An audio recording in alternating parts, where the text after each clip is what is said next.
Yo, what's up guys? Welcome to my Gold to Masters Wukong guide. I'm going to show you guys all the fundamentals and mechanics behind Wukong. There's a lot of combos and really difficult things on Wukong that I'm going to show you guys how to do. Auto Q, using your R and Q at the same time. I'm going to show you guys everything you need to know on Wukong. I hope you guys enjoyed the video. Let's dive right into the runes. So for the runes, we're doing really straightforward. Conquer, Triumph, Alacrity, Last Stand. We want to go Magic Footwear, Cosmic Insight, Attack Speed, Adaptive, and then HP Scaling. So Conquer is just the most broken rune on Wukong. You can proc this almost instantly if using your combos correctly. Triumph for a bruiser we're fighting. Alacrity to help us auto attack quicker. It's really nice to use our auto Qs and our QRs in a nice fluid sequence, which Alacrity helps with. Last Stand, again, any of these, just take whatever. Magical Footwear, Cosmic Insight, both very great runes. Flashing is really important on Wukong to kill their carries. And Magical Footwear that gets you that extra move speed, which is really nice. You'll also see that I built Phage a lot to get the plus 20 move speed. Attack speed, adaptive, and HP scaling pretty straightforward. We're not trying to fight, we're trying to get level 6. And guys, let's jump right into the first game. Yo, welcome to the gold game, guys. We're going to start off with the Moss Stomper. We want to go Moss Stomper pretty much every game. It's the most secured pet. I'll be honest, you can go the blue pet here, but I personally prefer the green one just for more survivability in the fights. Wukong can sort of get caught off guard pretty easily. You can get one shots, so I personally recommend this one. No one's here in the wait. What actually? This we kind of just have to like sit and fight. But actually, I gotta go, bro. Let me just leave. Let me just recall. And what a war right now. What is going on in this game? All right, we took one kill, and we're happy. Like that's a freebie for us. I'm gonna buy a pink ward just to have some extra vision, and I'm gonna go to my topside camps and clear top down. Briar hit her W and actually got stuck. Briar couldn't do anything because she pressed W. That's actually hilarious. But anyway, let's go clear top down like we normally do. Wukong, guys, really important when you think about Wukong. I'll teach you guys the combo when I get level 6, but your champion is a farming champion. You farm to level 6, it's the most important thing ever. I want you guys to really internalize that when you're playing this champion. You absolutely need to farm. We're gonna go to blue buff, Gromp Wolves, full clear probably, and then restart our clear, get level 6, and then we start playing the map. So we do not want to overforce plays at all. We cannot. If we do, we will probably lose. So let's make sure it's not happening. Go for auto Qs, guys. Your Q is an auto attack reset, so when you auto and then Q right after, you go ahead and get yourself a bunch more damage. Briar is now spotted on her red buff, so she's probably gonna clear Raptors, red buff into Krugs. So with that, keep that in mind. She probably wants to gank top lane right after. So I'm just trying to ping my top lane as much as I can. And this is what I'm talking about when I'm like communicating pings. Communicating towards the lane, and then also where the enemy jungler is. So if you're ever wondering, oh, how do I ping and make my teammate not die to stupid ganks? 2 pings. 1, your teammate's face, and 2, where the enemy jungler actually is. And yes, I know it's a lot of pings, and it might be annoying, but you have to do it to let these guys know. So see, Zeri's already decided her escape path, which is going to be down there, which is great. Another thing here, guys, is I'll show you guys the combo later on the camp, but you want to use your Q and your W at the same time. So the reason why is your Q actually gets your empowered hits. So it's really important to use your Q with your W, so you can get a little bit of empowered auto attack on your W. Now what I'm going to do here is I'm just going to use my W to cross over the wall. And then I'm going to use my Q and it should reach over the wall. If you guys see that? If you didn't know, your Q gives you a bonus 135 range. So your Q is very powerful in that aspect. What's happening in this map state though is as much as I want to actually go ball lane and you know, make a play or gank or do anything, we're playing Varus Milio. Milio is not going to be as strong as the Senna. And on top of this, Briar stat checks me. So I'm going to concede the bot side position and run straight into the top lane. And I'm literally going to go straight for the top crab. But think about it this way, guys. We know where Briar started. Briar started the Raptors. So we can actually invade the Briar here as well. The problem is the Rise will teleport. And we now no longer have access to invading the Raptors. Or we're going to be a little bit like in danger here. I'm trying to ping ball lane as much as I can to let them know that Briar can come. Here is the Briar on the way. We'll see if Briar goes for 2 crabs or not. So it looks like Briar wants to go for 2. But what I can do here is I can play for a fight. It looks like nothing. What I can do is, depending on mid lane prio, I can try and play for the invade, but it's probably going to be nothing at all. Let's just chill out. Let's go ahead and go back to our camp respawn. And Briar's going to be here too. So we're happy. Like, we're chilling in this type of game right now. There's nothing for us to do because, again, what is Wukong's goal? What did I tell you guys Wukong's goal was earlier? You got to think about it, right? If you were following along, you're here, you know that your goal as Wukong is to get level 6. Once I'm level 6, champion is OP.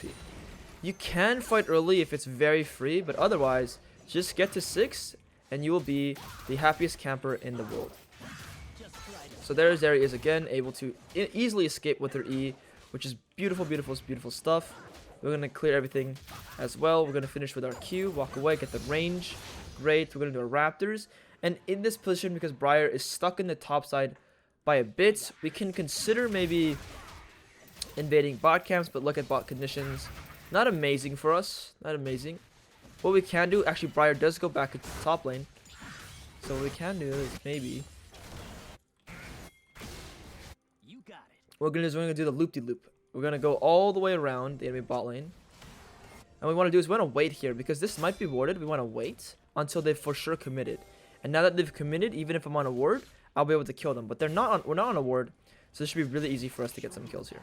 I'm going to go for the Draven. And I'm going to keep my spacing here. We'll get the kill here. And then this guy, if our Varus has flash or anything, we can kill him. But it looks like nothing.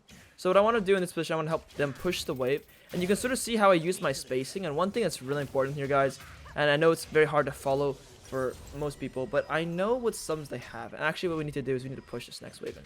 This wave, if we don't push, we will lose all these resources. So I want to make sure that at least we get the gold, the EXP for it. And then I can go push the top wave in afterwards. What I'm noticing is I've noticed that Draven has barrier and Senna has heal. Now, Senna could have healed there, and I might have only gotten 2 flashes. I sort of tried anyway. But what could have happened is Senna heals and they both live. It is what it is. Get both subs. All their subs. But I didn't want to go for the Draven, because if you guys look at barrier shields for more than heal at least. And barrier, just generally speaking, like a harder spell to deal with. So I took that into consideration, and I changed my target selection. Now what we're going to do is we're going to go to the top side and play for the grubs. We're going to go back to our camp respawns and sequence normally. Now this position looking like this is kind of questionable because she just used her W like this. So it actually looks like a really good position for us. I mispositioned my W on my part. So because of this, I am actually unable to play for more. If I had used my W correctly, I might have been able to re-engage onto the Briar, but it's okay. We don't care. Why? We are playing for level 6. So it's literally completely fine that this happens. It doesn't even faze me whatsoever. They get the grubs. It is what it is, bro. Top lane's fighting pretty hard here. Gonna flash. This Briar plays super good play there, and then this happens here. Super good play for them as well. It's completely fine. We have a difficult game for us for sure at the moment. I'm not gonna go and waste too much time going for the mid lane. Instead, what I'll do is I'll finish this camp up, and then I'll go catch the mid wave. Now, I won't make it in time unless I use my smite, so I'm going to smite. And then I'm going to go to the mid wave here and catch as much as I can. Because a full wave is worth catching. If it's less than a full wave, it's not worth catching. As you can see, using my Q there, my bonus range to make it to that camp. Using my Q here to get our W clone auto attack. Remember, your clone gets your Q. This is going to be really important for our combo later on, guys. Your clone gets your Q. I need you guys to remember that. Clone gets Q, clone gets Q, clone gets Q. Now, bot lane has some good control right now.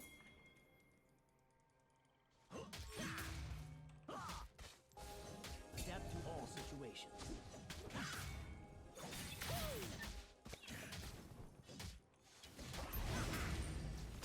We can pressure this here, actually. My whole team is with us. The only problem is my Varus has no ultimate. So if you look here, hold tab, Varus has no ulti. That's the only downside of this position, but we have so much vision here.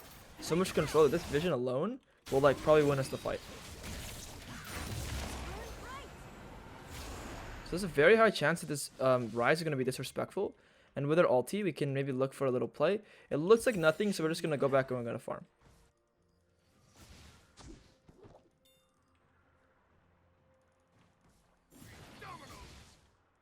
Are you going to go in, bro?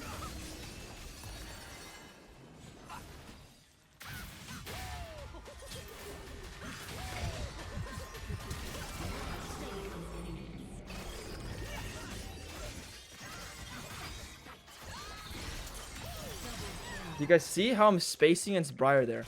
Really important to understand. The combo I did was like on the rise was like a full combo. Wait, let's see here.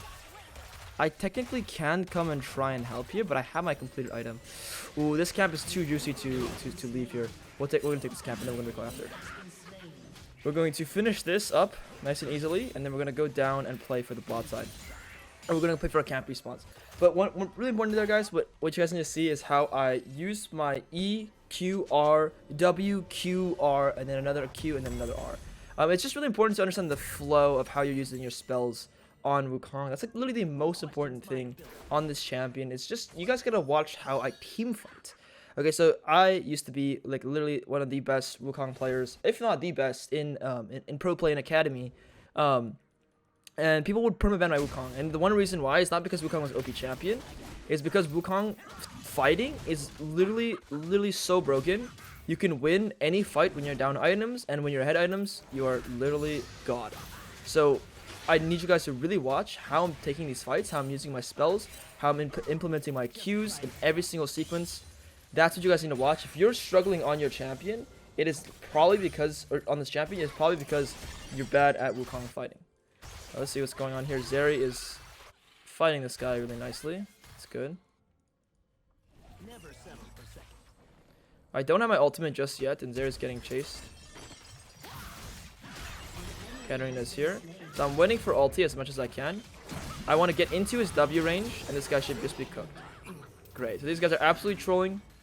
No chance against us anymore at all. And I have my completed item as well. Another thing you guys need to notice here is like when I don't have my ultimates, you'll see how much safer I'm playing compared to normal circumstances.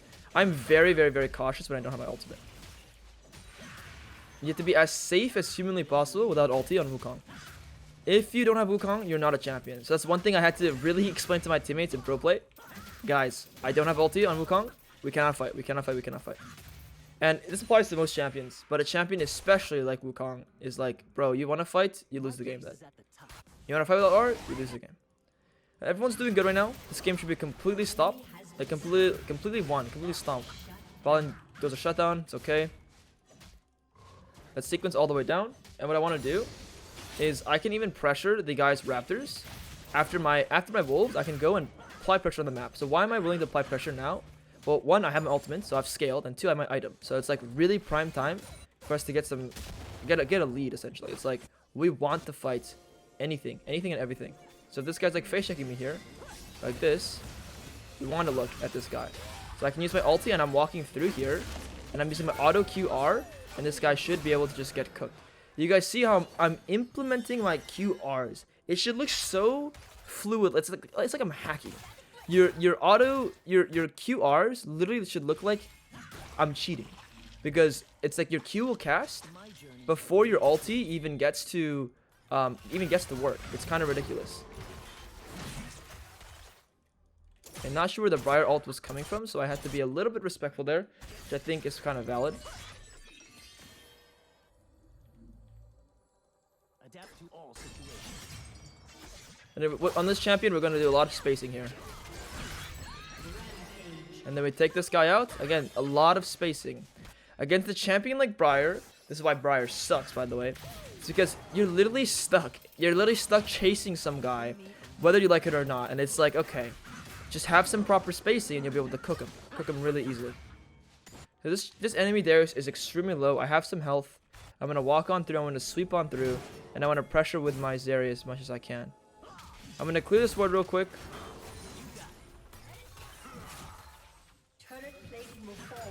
Can finish this off. I'm going to level up.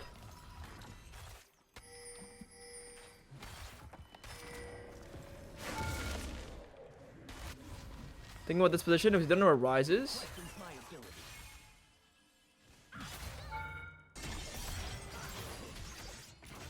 And like, that's just like... Oh shoot, bro. I gotta go. So guys, no flash though from earlier. And I have my boots, and this guy doesn't really have boots. I don't have my ulti as well. It's really difficult for us to like, do anything here.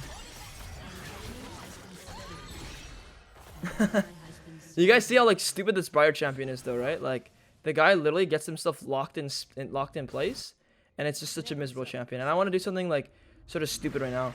I'm gonna try and kill this Briar on her way back.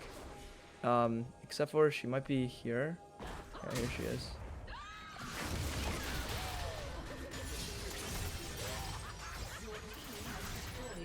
There we go. Something a little stupid, a little too cocky there. I had to slowly escape. It's not even like I'm super OP. Actually, oh, I am super OP. And why am I super OP? It's because I have my ultimate on Wukong. When you got your ultimate on Wukong, you're super OP. I just want to show you guys the strength. That even though like we're same item, you guys saw my HP. This champion is ridiculous. You just have to use your Q and your ulti correctly, and you have to think about your next Q. I'm constantly thinking, when's my next Q? When's my next Q? When's my next Q? When's my next Q? Like that's literally the only thing I'm thinking about on this champion. Your Q is broken. This literally removes 30% of their armor. Picture your Q making you deal 30% more damage to them as well. Like that's obviously not 100% how that works, but like that's the way I like to see it. It just does more damage, bro. And you combo that with your ultimate and with Trinity Force, dude, you are pumping damage. You're putting in work. I don't think there's another champion in this game that uses Sheen as well as like Wukong, or maybe Ezreal. But like, yeah, this champion is ridiculously strong. Now the problem here is like they could be on this dragon, right? And I don't have ultimates. What a lot of you guys might do is like, oh wait, I'm strong. I'm like 2.5 items. I'm this. I'm that. You can't fight, bro. Like I don't care. Like they own the dragon. That is their dragon. They win. Like you have to have that level of discipline, the level of respect. Otherwise, you put yourself in positions where you hard lose games. You just have to like say, you know what? It's their objective. It is what it is. And I can't do anything with that. Now what I can do is I can try and pressure these guys here.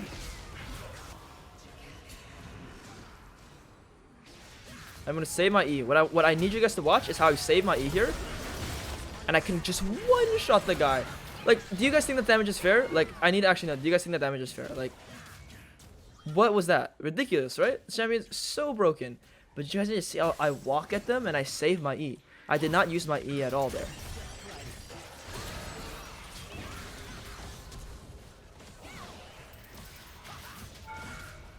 Go for a quick little combo.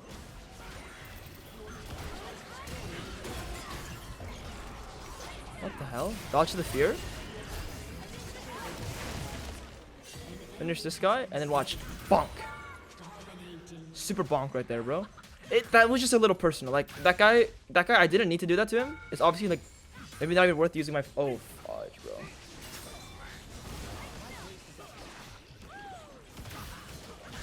He casts crit and collector. Dude, I didn't think of the rise. I got. Okay, that's why you don't flash in. Okay, number one, that's why you don't flash in and play for kills. Okay, because you do that. What could I have played for? I could have played for Herald.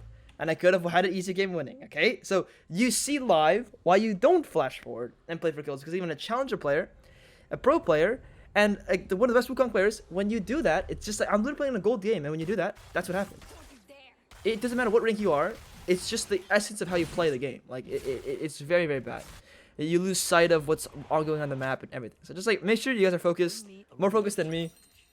I'm having fun though. Let's go Sunrise Sky next. Let's talk about the build. Triforce is great. You guys can see it's done 2k damage. You guys look at these items, like it literally does like no damage. Piss.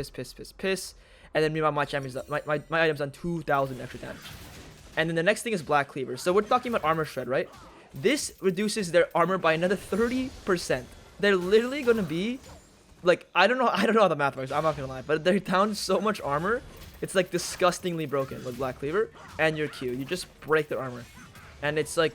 You guys already saw how much damage I deal. It's like even more damage that I'm dealing to them. What do you know? I have 2 items and I can pressure this person on the side. So number 1 tip is always pressure the guy on the side in the mid game, because mid lane is normally littered with wards. There's just ward after ward. But these guys on the side wave have a very high chance of wanting to go for the wave. Okay, at the moment he's going up here, he might want to come back and come for the wave. It's just like natural human behavior. Like they want to go for the wave.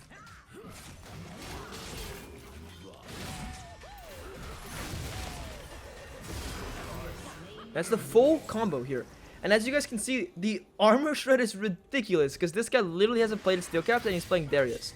And I'm able to just destroy him like it's nothing. I just breathe on him there. But you guys gotta understand is I'm saving my ulti and my W and everything for when he's getting his passive, for when he's getting his 5 stacks. And on top of that, another thing you guys saw there is I used my E because I'm next to him and it's going to be a melee battle. I'm not going to be chasing anyone. That's a little bit of a different position there, guys. Can we finish this real quick? I think that's Katarina down there, yeah. So Varus is really, really low, so we can't do anything there. I'm going to go push this mid wave in. Again, I have no ultimate, so we got to be very respectful on the map. Without ulti, we're kind of pissed, you know? That's just how it is on this champion.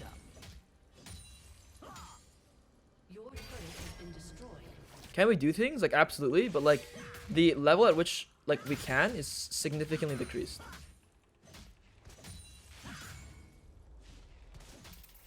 Who questions my ability?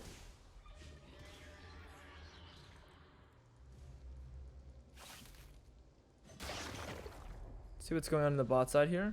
Let's get some control in the bot side as well. And I have my ultimate. And what I want to do here, guys, is dragons come up in 35 seconds. The Rise might come to push the wave in. Someone might come. I'm ready. I'm in position. Zena might go for wards. I'm in the best position to punish someone if they want to come. If not, that's completely fine. What I can do instead here is just take this crab and get a bunch of control for us.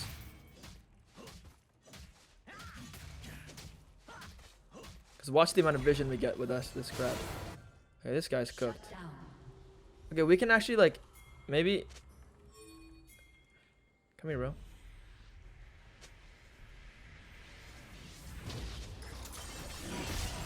Watch, I'm going for their backline here, guys. And they're just cooked here.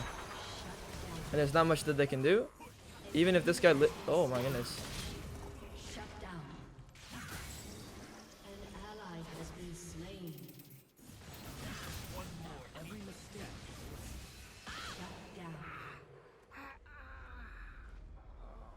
That guy kind of fucked, bro. Wait, that guy kind of cooked. Wait, that guy kind of cooked, bro. Like, low-key, this is gonna be a good game. Like, I thought this game's 22 to 10. Oh, we're just gonna have a clean game and go. That guy's playing fucking nice. That's some good shit, bro. That's some good shit, bro. Good shit, bro. I didn't even flash. It's like a I'm gonna die because this guy's fucking playing nice. All right, let's think with the next play here. We need some MR. Like, in order to deal with this guy, we need some MR. We're probably gonna go for the Maw. Although Maw doesn't give like that much MR. Like, look at how much Maw gives. 40 MR. Like, bullshit, bro. That's bullshit. But you know, we can still go it. Like, ideally, like there's not many magic resist items. Like, that's the problem. When you look at all your items, like, Maw is sort of your best bet. It just sort of sucks like that, bro. A lot of the MR items just don't give you a lot of magic resist in the first place. Like, Maw sort of gives a good amount anyway. But my goal right now is to like hunt this Rise. Like, that's my absolute goal. It's like, where's Rise? I'm gonna hunt him. I have to hunt him. So what I'm gonna do right now is I'm gonna show you guys the super flank positions. I'm gonna show you guys going and doing the loop-de-loop all the way behind the enemies. So now they have a flanker to deal with.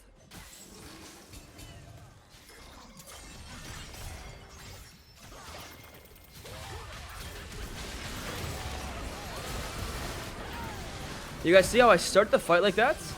And then I'm able to use my clone to just win. Like, champion is broken. Why? Go in, CC every single one of them, and then what do you do right after? Well, you just literally are so broken because you clone. You just go into super clone right after. It's stupid. The champion's stupid.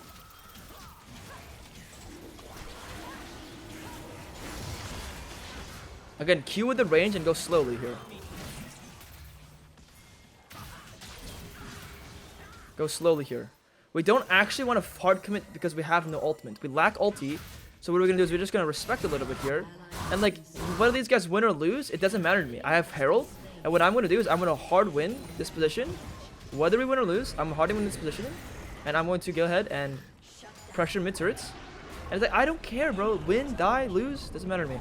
What am I going to do is I have my ultimate coming up soon. I'm literally going to break this whole mid turret. And I'm going to laugh at you guys.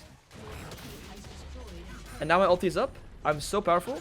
I can literally crush anyone. I'm going for a little chunk here. That's the full combo. I'm going to use my Qs. Go slowly here. I'm going to have to go really slowly here. Kiting towards the side. Always going slowly, right? Always using my space and my champion. against Briar, who's locked in place, funny enough. And one thing I need you guys to understand is your Wukong is broken. Why is Wukong broken? Oh, shoot. I gotta get out of here, bro. Get me out of here. Why is Wukong broken? I'll show you. I'll show you guys right here. I'm gonna do the bluff. I should recall, but I'm gonna do the bluff real quick. So why is the champion broken? Look at my armor. 5 stacks, and I have 174 armor. Now I want to show you guys what happens when I recall. It's ridiculous. Watch, watch, watch. I'm gonna recall. I'm gonna lose all my stacks, and then you guys will have to see how much armor the champion truly has. What's the true armor value to this champion? Well, as you guys can see, 128. I gain 9 armor per stack. Let's look at how much armor a cloth armor gives. Cloth gives 15. I get 1,000 gold worth of stats, not like 900, just because I exist. Just because I'm a monkey, bro. Like, that's literally it. Like Riot said, because a monkey's strong, monkey get extra 45 armor. Okay, sure, bro. I don't mind, bro. I don't mind. And then look at this. Monkey also get infinite armor shred. Sure, man. Just, yeah. Sure. I don't got any complaints, bro. Literally, 0. Why was I so successful as a pro player? Literally, I claim it to be this stupid Wukong champion. And, funny enough, like some ball bear. But literally, this champion is so fucking funny, bro. I absolutely love this champion, man. It's just such a stupid champion. Such a stupid looking champion as well. Man, I'm also the Monkey King, as you guys know. So, it's literally got layers and layers of layers of, like, just lore. And I wouldn't be this far without this champ, man. I swear. I wouldn't be this far without this champion. Like, what are you doing, dude? Get away from me, bro. Why are you even looking at me, bro? I'll breathe on you and you'll die. Like, can you not? It's so annoying. Okay. This is what we call the God spot. This is what we call the God spot. We wait, and we wait. And like this guy might be an idiot. And we're waiting for ultimates. And even if this guy doesn't come, he's going to go for this next wave. I am waiting for my ultimate. Because I'm in the God spot. And look at what this Draven wants to do now in a few seconds. Ooh, I need to get the mid wave in. No, you're dead now. Because I am in the God spot and I'm going to come behind you. And you're absolutely cooked, bro. Goodbye. Have a nice day. We can pressure through the mid lane now. Get this inhib here. I want you guys to think about the God spot more often. The Raptor ward is what I call it, right? Just like the Raptor ward. That positioning is the most broken position you can ever have.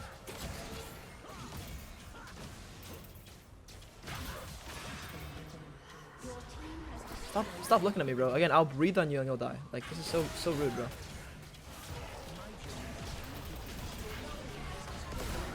These guys have just lost the game here. Not enough damage just there. Almost. But that's it. Like, I just wanted to chunk them out so I can just end the game. And that's it, guys. That's the gold game on Wukong. I hope you guys enjoy the rest of the series. Alright guys, let's jump into the platinum level game here. We have the Moss Stomper as usual. The enemy went into our bot side here, so I'm going to go really quickly, drop a ward, and then go back to our top side. Nice and naturally. Clear red buff, Krugs, Raptors, full clear down. Like I said, in the gold game, we are looking to get level 6 as fast as we possibly can. That is the #1 goal on this champion. And if you have been playing Wukong, the 3-camp gank, 4-camp gank, do whatever, invade this, that, you're playing him wrong.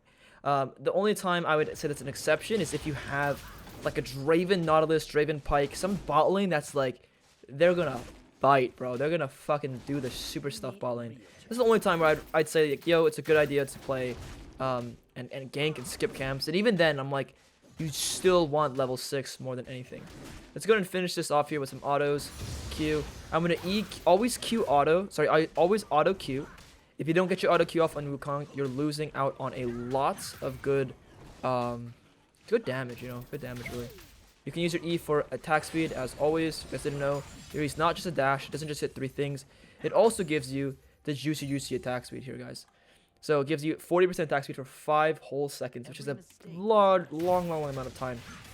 Let's go ahead and clear Raptors and go all the way down towards the bottom side. See what's going on here. Trades look beautiful as hell.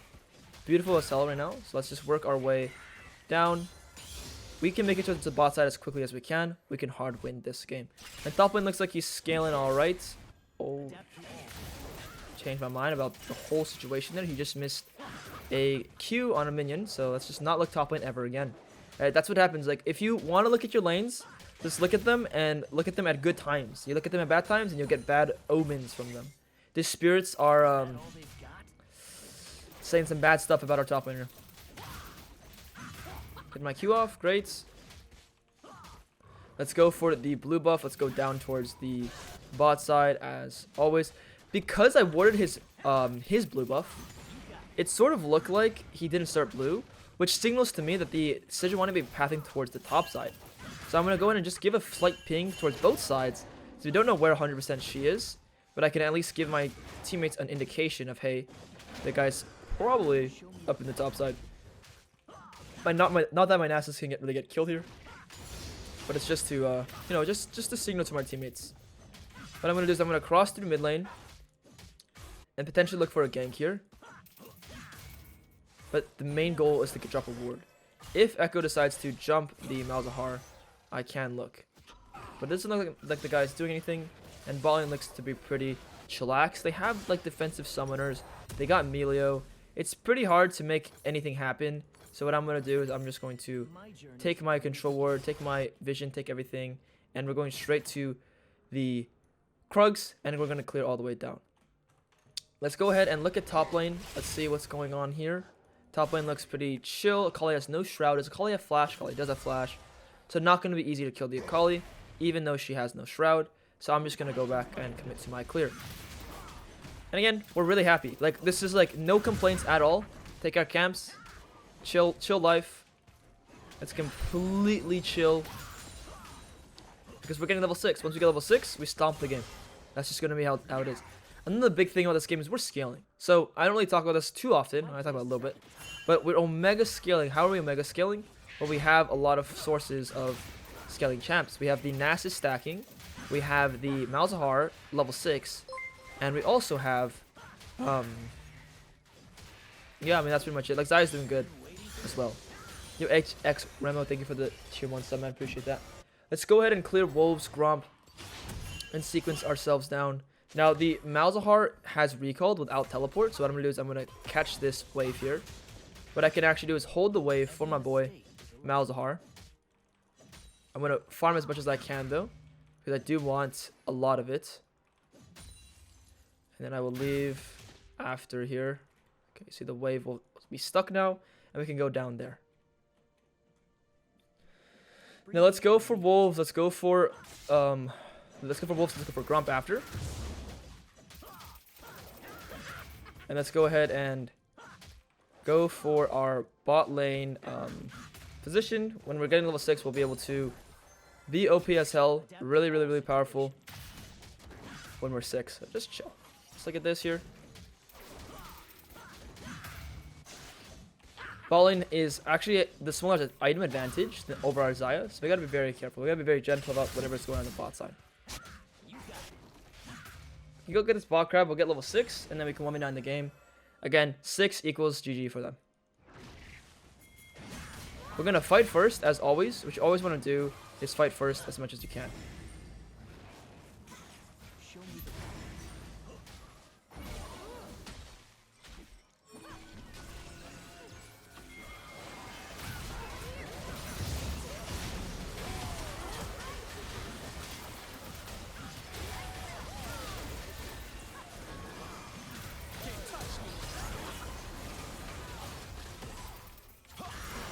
So Malzahar should cook here a little bit.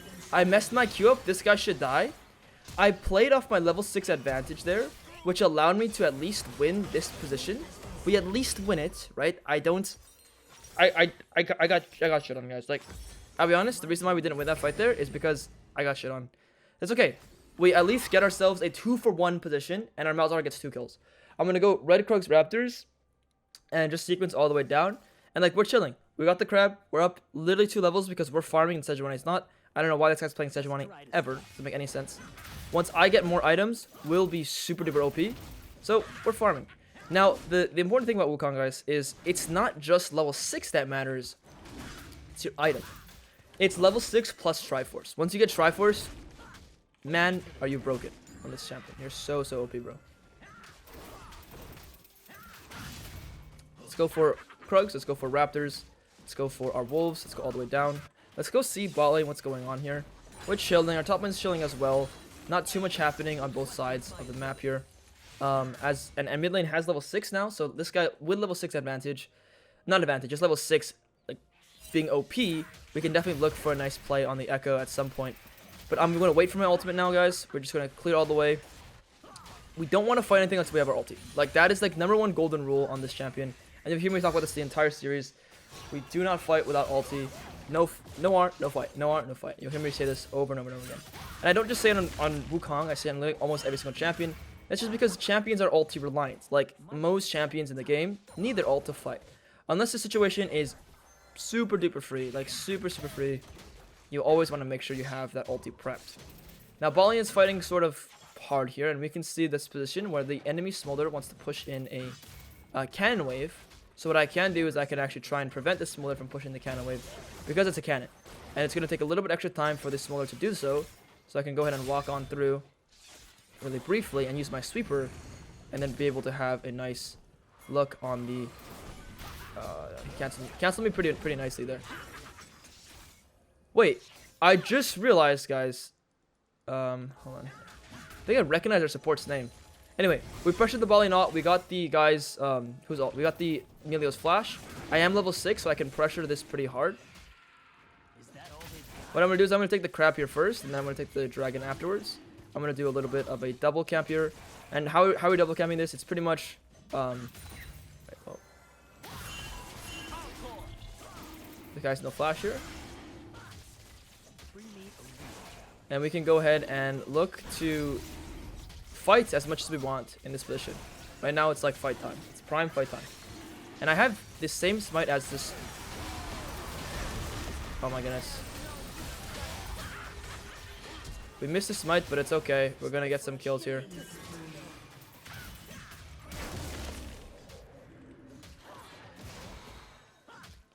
See, the thing about this champion, the reason why you want Phage so badly is because Phage gives you 20 move speed.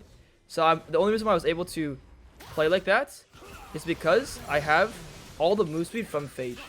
And even though I messed the smite up, guys, I'm messing smite up in the lowest of elos, the cool thing is that I'm getting kills.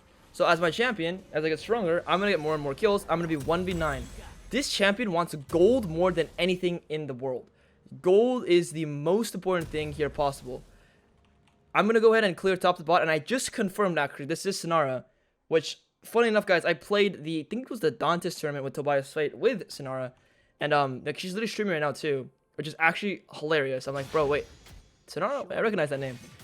She has no idea it's me. I'm on this like account called Sweet McNugget, so like she has no idea it's me, but that's just like a really funny coincidence, bro. League is such a small world. Actually ridiculous. We didn't actually win that event, the Dantes events. We got like 3rd. Maybe like it was 4th or something. Which is alright. It's alright. But anyway, let's go ahead and clear top down. I'll tell her afterwards. Maybe we can get like a post-game interview. Say like, yo, what's up? Just say hi. But yeah, guys, go check her out if you want to see some support Nami gameplay. We're gonna go clear our wolves. We're gonna clear our Gromp. We're gonna full sequence down. Again, no R, no fight. So what we're gonna do in the meantime, we're just going to farm our camps nice and happily. It's really chill. We have nothing to worry about at all. In this game, we are the ones who sort of beat them. Like, our champion alone destroys a lot of theirs. So we're literally just having a happy time, farming every single individual camp, breathing on these guys, getting the crab. Look at our level right now. Like, we are going to be 1 versus 9. Okay, let's just keep farming. And again, the way you use my Qs, you guys can see how like my Q and my E literally look like it was used at the exact same time. Like my Q didn't even cast almost. That's the way you use and you play this champion. Yo, play it.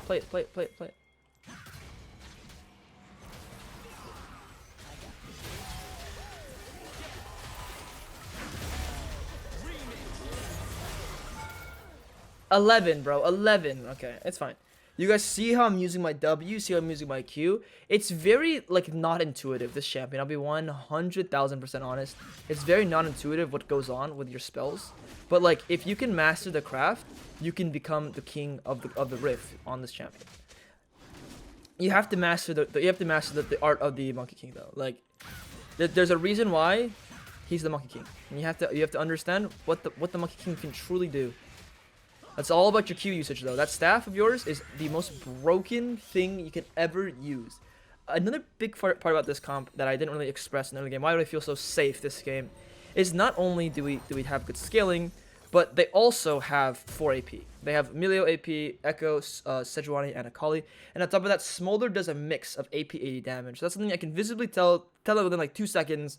Obviously, it's going to challenger play it and have a lot more, you know, pattern recognition. Anyway, so what are we going to do in this position? Well, I want to play for these grubbies. And the thing is, I have my Nami coming with me, so I'm considering the fact that, hey, Nami wants to come up and pressure this, then great, we can pressure this together, and I can go ahead and fight this without any sort of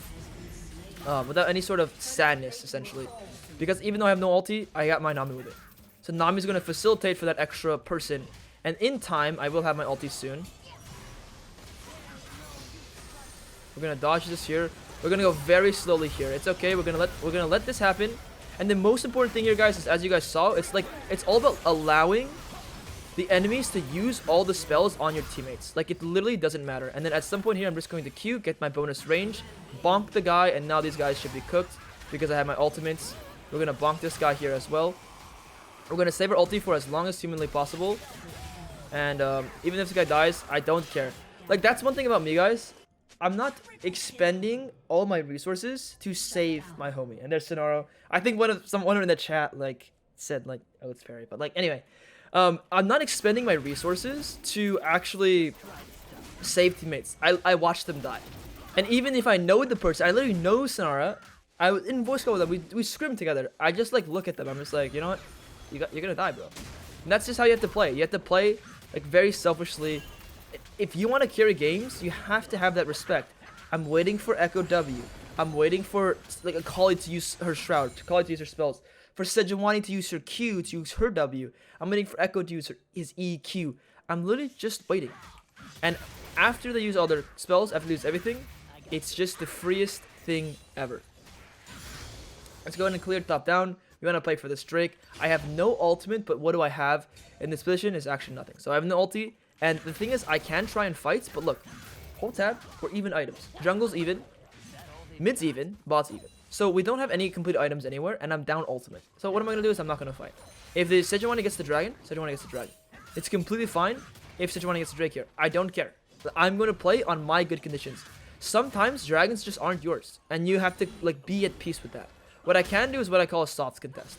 I can look at them here, I can try and like stop them shallowly. But if it looks like nothing, it looks like nothing, that's fine. I'm waiting for my ulti here, guys. Once I have my ulti, we can hard contest. Show me the path. So I can go for a little chunk on this Echo.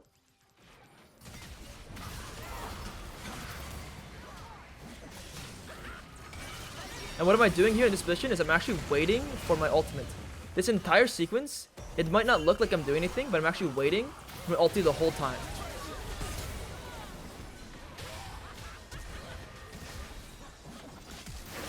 So you're going to use Quadra flashes on me, and it is what it is. What happens is I took a lot of damage from Echo ultimate. I didn't realize that Echo ulti was on top of my body, so I actually completely griefed the fight on my part. And that's sort of what happens against heavy AP heavy CC champions. It's a lot easier to actually make mistakes and get yourself caught up in pretty poor positions. It's just completely fine. Like, I'm human. I'm a person, bro. Like I make mistakes. One thing to note, guys, is look at the items I was at earlier. I didn't have the same amount of gold as Sejuani in terms of stats. Look at this. It's like the same amount. So that's what made the fight extra difficult. If I had recalled first and then fought, the fight would have been a lot easier to succeed, to win, to hard stomp it.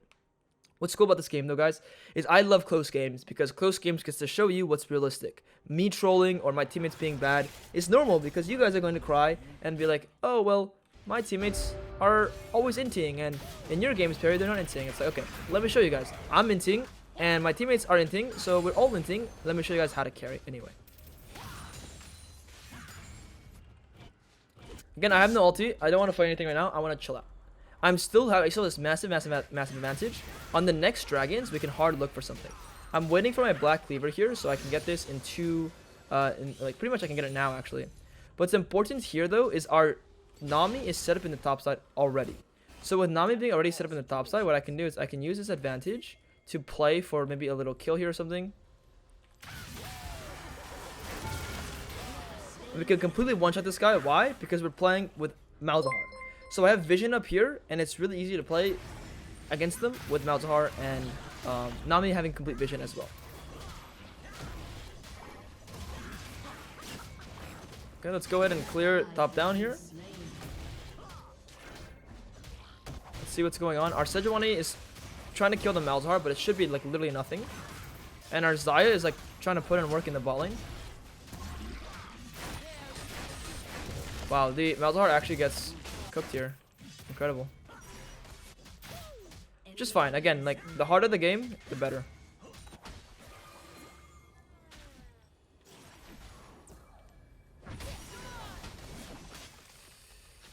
Use your Q, bro. Use your Q. I know you want to, Sejuani.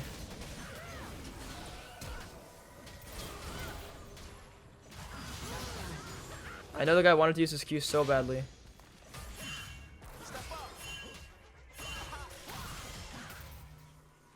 The guy just came back from base, and now he's at that HP.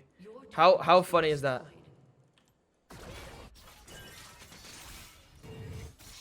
I can lay pressure with this guy so hard here right now.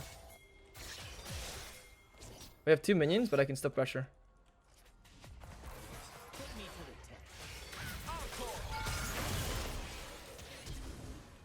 All you, bro. Oh wow. Okay. None of these guys have even this, like, none of these guys have real thoughts. They're not real beings, they're not real people. They don't have real thoughts. Like, unreal. I'm gonna go over here. I'm gonna go defend the turret here.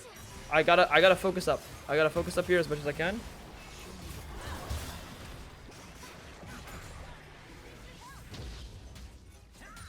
It's 20 minutes to the game, and the thing about this position is that we're really far behind in terms of like objectives. That's like the main thing. It's just like we're objectively behind, one can say. But our Malzahar are strong. So we have to deal with like 2 things here. It's going to be the super scaling Smolder, and then the super slippery Akali and Echo. That's the 2 annoying things in this game. Is they got a super slippery guy, and they got a super scaling guy, and they got a super slippery guy. Let's go and take this. Don't hit it, bro. Don't hit it, bro. Just wait 2 seconds for me, and I can come with you, and we can do wonders in the world.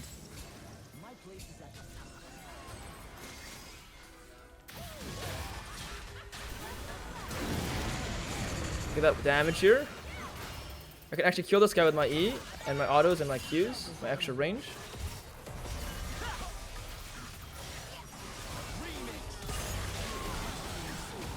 Going nice and slowly here. Akali has no W though. Dodging this as much as I can. Ooh, it's really hard here because I need more magic resist. Even my flash there, not ideal, but what we're getting here is we're getting some advantage in the top side. So it's okay. Like, it is what it is. We need to save Malzahar ulti for the Akali, though, ideally. Holy crap, dude. That was like some super play. Whoa. Ooh, what the...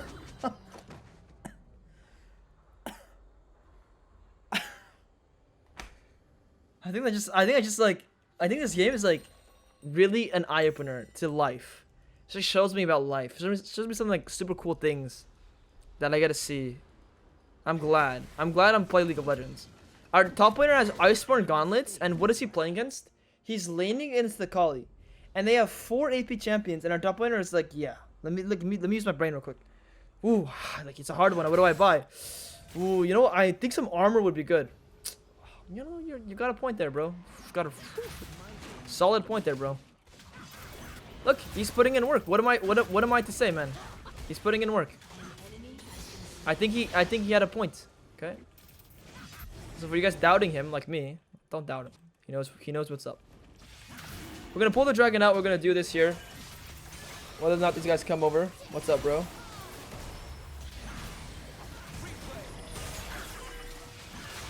We're gonna go nice and slowly here. You guys should not be able to do anything. What the?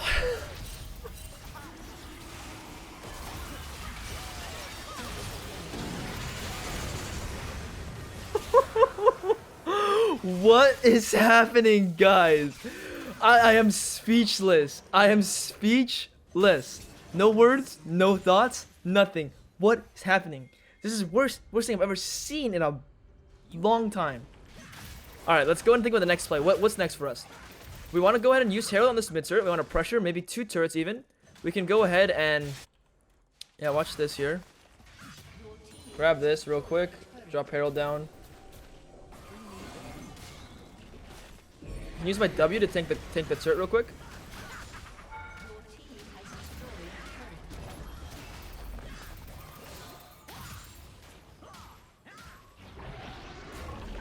I'm gonna do super play here, man. I'm gonna do super play. Oh, not a super play. I repeat, not a super play. I'm gonna let the Herald escort me. Let the Herald escort me. See you later, bro. See you later, sucker.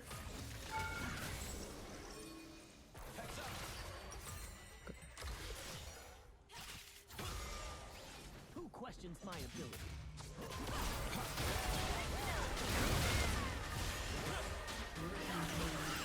All right, it's fine.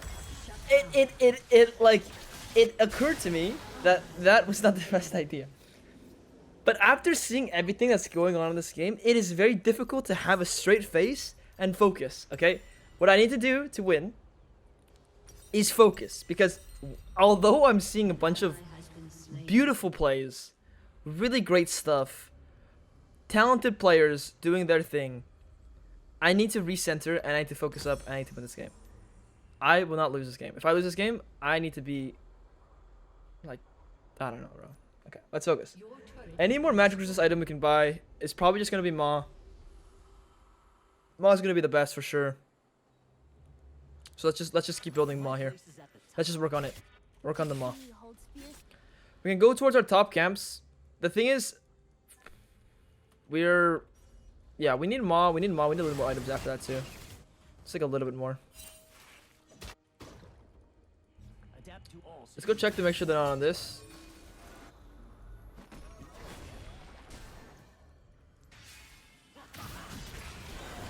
No one's really here right now, so I should just leave. Which is fine.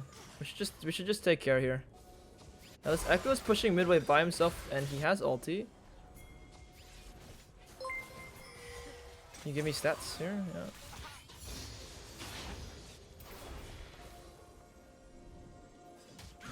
The thing is, their Echo's actually 15, and so is their Akali. Their Echo and Akali are actually playing super well. Watch Smolar's scaling nicely. Yo, 47 Crow Zones, thank you for this tier 1 7, appreciate you. And Grimy Road, thank you for the tier 1, appreciate you guys. Alright, let's think about this, guys. What we're gonna do is we're gonna farm. We wanna get our Ma. We need to farm for Ma. Careful here, guys. The Sejuani is not even farming too poorly either.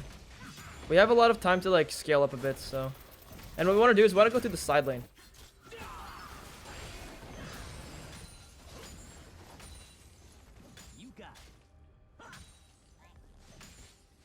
Our Malzahar has this like allergy to going towards side waves, so I think I have to do it for him.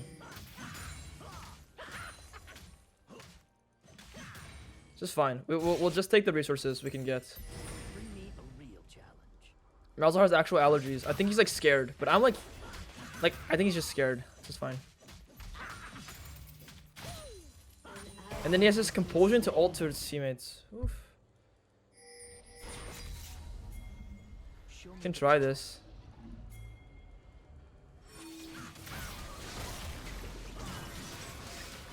Very far away, and our Zaya is not that strong. The problem is, can we keep the? No, I'm not doing this, bro. Ulti, can you cast it in time? Bro. Fuck, bro.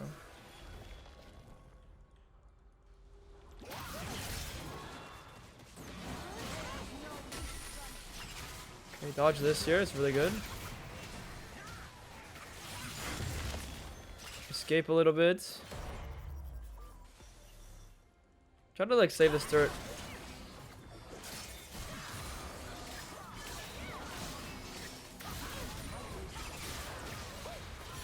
Pretty much doing my best to like save the turret. Okay, this should be really good for us.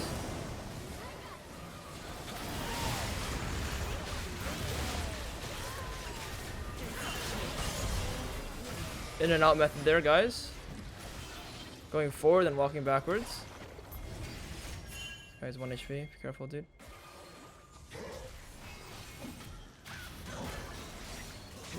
Questions my ability.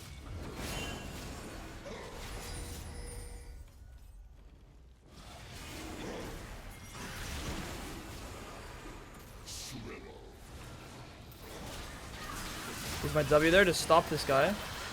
Get this kill. I can hit the blue buff to heal a little bit. Use my like pets.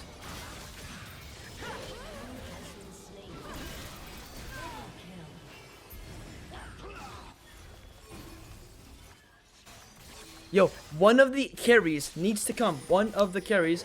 Hey, hey, wake up. Wake up, little ones. Yay. Alright, we can win, guys. Like, we're gonna try to drop 20 kills this game, and like, we just gotta be really slowly. Again, you guys gotta see, like, I'm going in. It's fine. Like, literally the dragon, like, doesn't matter. Like, we want the Baron. Literally, this soul is the worst soul in the game. Like, dragon soul is literally, like, I've never seen this dragon soul be that useful. Literally give them souls so we can get elders so we can end the game. It literally doesn't matter. Let's buy Ma here, and let's go for... Bro, we can even buy... Let's just buy this. 200 HP. Yeah, let's just buy this. We want to get some more MR. Like even if we buy... Spirit Visage for healing... Thinking face. No, I think just buy Kanik. We just have so much MR, guys. Like, who's killing me in these fights? It's not the Smolder. Smolder's dying to me immediately. The person who's killing me is their freaking OPS, what are they called? OPS... Smolder, like, Kali. Are these guys pushing the side wave in by himself? He's gonna use his E, maybe? If not, that's fine. We're gonna sit in this position. I'm gonna pressure this guy here. He probably wants to walk through in this way, yeah.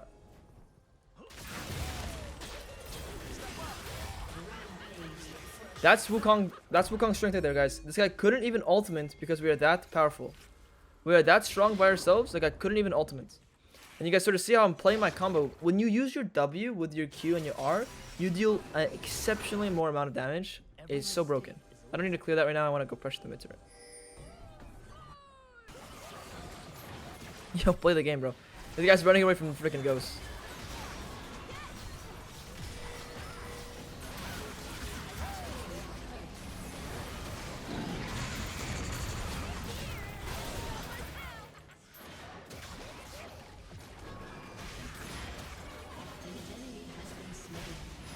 Okay, we have Ma.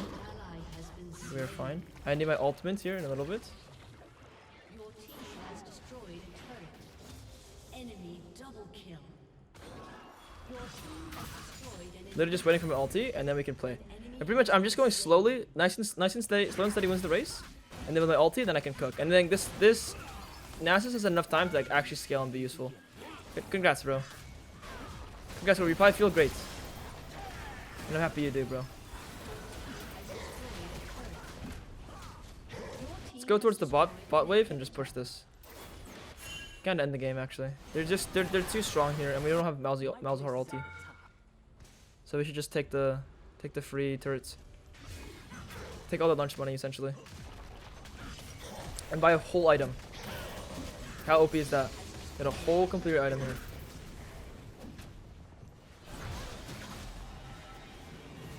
Let's go buy this, and then we're gonna buy some tenacity.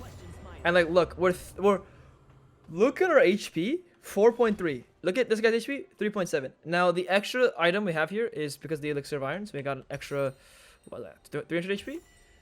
But like, we are literally going to crush people. 332 AD plus 30% armor break plus 30% armor break. It's like, okay, yeah. Good luck killing me, and then on top of good luck killing me, good luck surviving against me. Okay, like, yeah. Play Assassin Wukong, like, okay, yeah. Eclipse Wukong, like, okay. Just, this is broken. This is why Wukong is broken. I can literally breathe on them.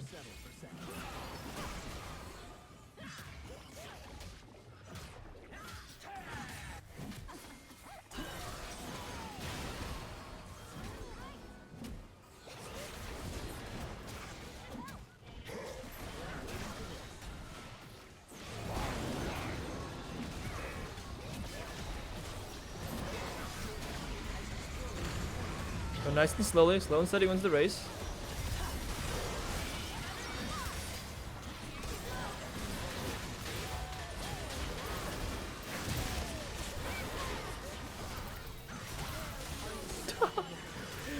You guys like that? Like, they can totally kill me, right? They can totally kill me, for sure. Like, this champion's crazy, bro. This champion's absolutely ridiculous.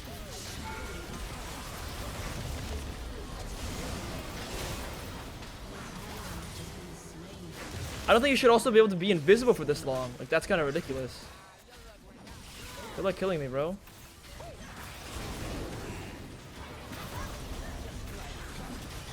Okay, now this is a problem though.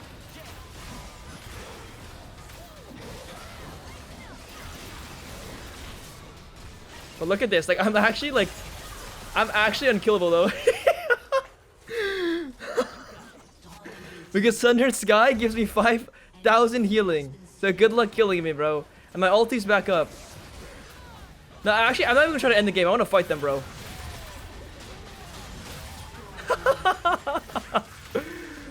Okay, yeah, this looks really cool, guys.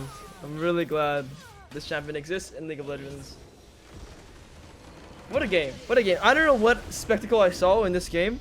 Unreal. Alright, guys, let's jump into the Emerald game here. So we're going to, again, go our Moss Stomper. We'll sequence down top to bot lane. And what is our game plan, guys? If you've been following through, you know my goal is to get level 6.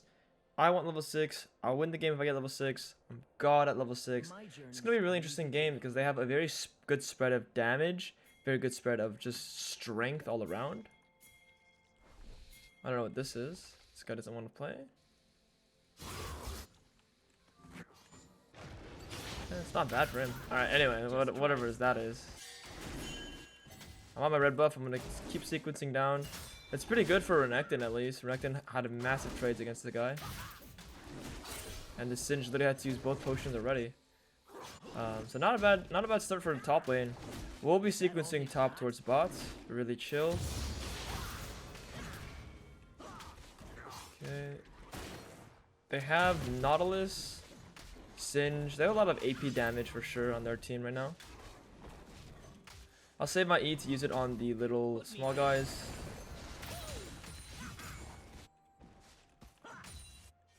Merc Shreds doesn't seem too bad.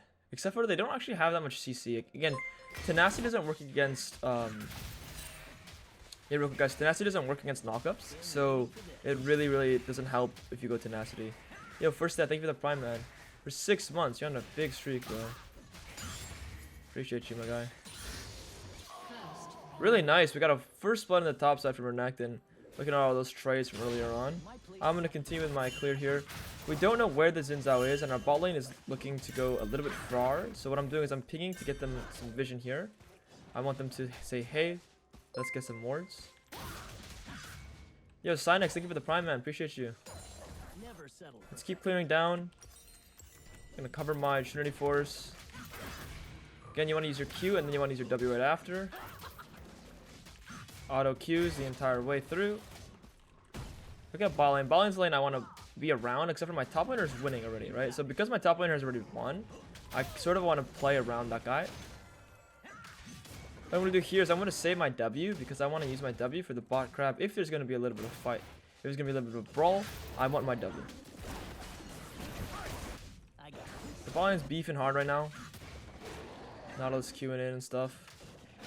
Let's go investigate the crab. I have my smite and everything. We'll finish this up real quick. I'm not going to use my smite here. It's fine. So Xin Zhao's up in the top side.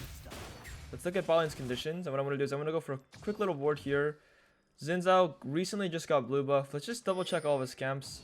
And then we'll hit B. Okay, so he has 16. So that guy's really far behind. And what I can do is I can overstay and go towards the bot side here. So I'm going to look, because look at their wave, guys. So their wave is like really far up right now. So they're really going to want to actually like play here.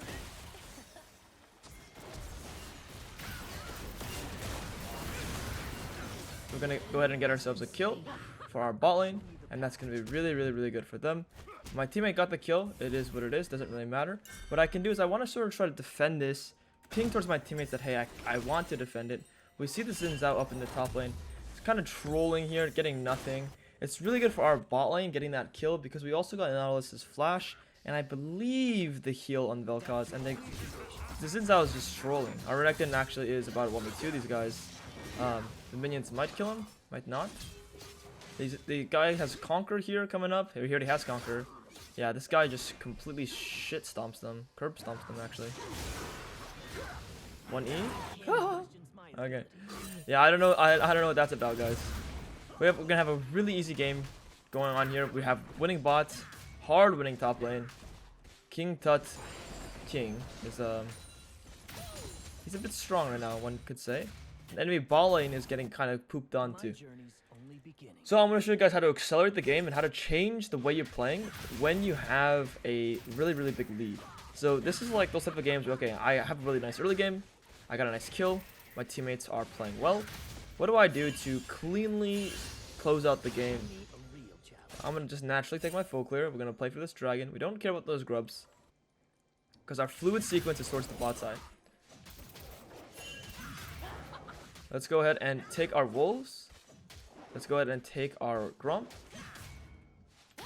Never settle for second. Looking at mid lane, Mbessa is actually farming very well. Look at the mid lane CS difference. That means that this guy like will play the game, won't FF. You can sort of tell that this Mbessa's playing good, and Mbessa like knows like, hey, if I stay in this game for a long time, I'm gonna have a good chance of winning. That's what Mbessa's feeling. Now Mbessa was in the bot side for a while, so why would Mbessa be in the bot side? Probably because she warded. So there's our pink ward here. Let's investigate the dragon. I don't have my smite up.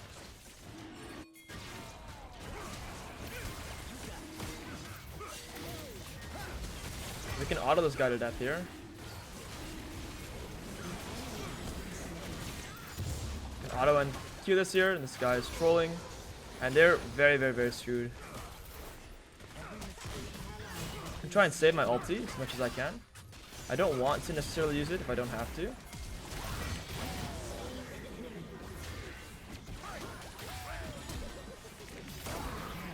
And that's the perfect combo there. When I'm expending my ulti, expending my flash. And here's why it's so important to not use my ulti right away, not use my E right away, not use my spells right away, because they feel safe. They feel like, oh, I can walk back in, oh, I can play, oh, I can do something. Well, you're wrong. You want to come back into me, I have my juice, I have my tools, I have my conditions, while I'll completely stomp you. And there's Xin Zhao, lost their mind. This guy is going to just actively lose the game for his team for the rest of the game. The guy has no idea what's going on. He's forcing play after play after play. Top laner is already Omega strong. The thing about this scenario here, guys, is I don't have priority. So I'm actually just going to clear all my camps. This is what we call fake prime, because the Renekton is going to recall, and he's going to need to heal. So I can't take the grubs, except for we just saw Xin Zhao on the bot side, right there. So I actually can't take the grubs. I'm going to go ahead and pull these here, because the conditions sort of change. If I'm playing off Renekton's conditions, I know that my Renekton isn't here, so I gotta sort of wait for him if I want to. I gotta be careful of Mbessa as well. Being considerate, we see Mbessa, great. When you're strong and you have all 3 winning lanes, you want every objective. I'm gonna get this set of grubs, I'm gonna get the next set of grubs, I'm gonna get the next dragon, I'm gonna get the herald, I'm gonna get literally everything. Because that's what you do when you're fed.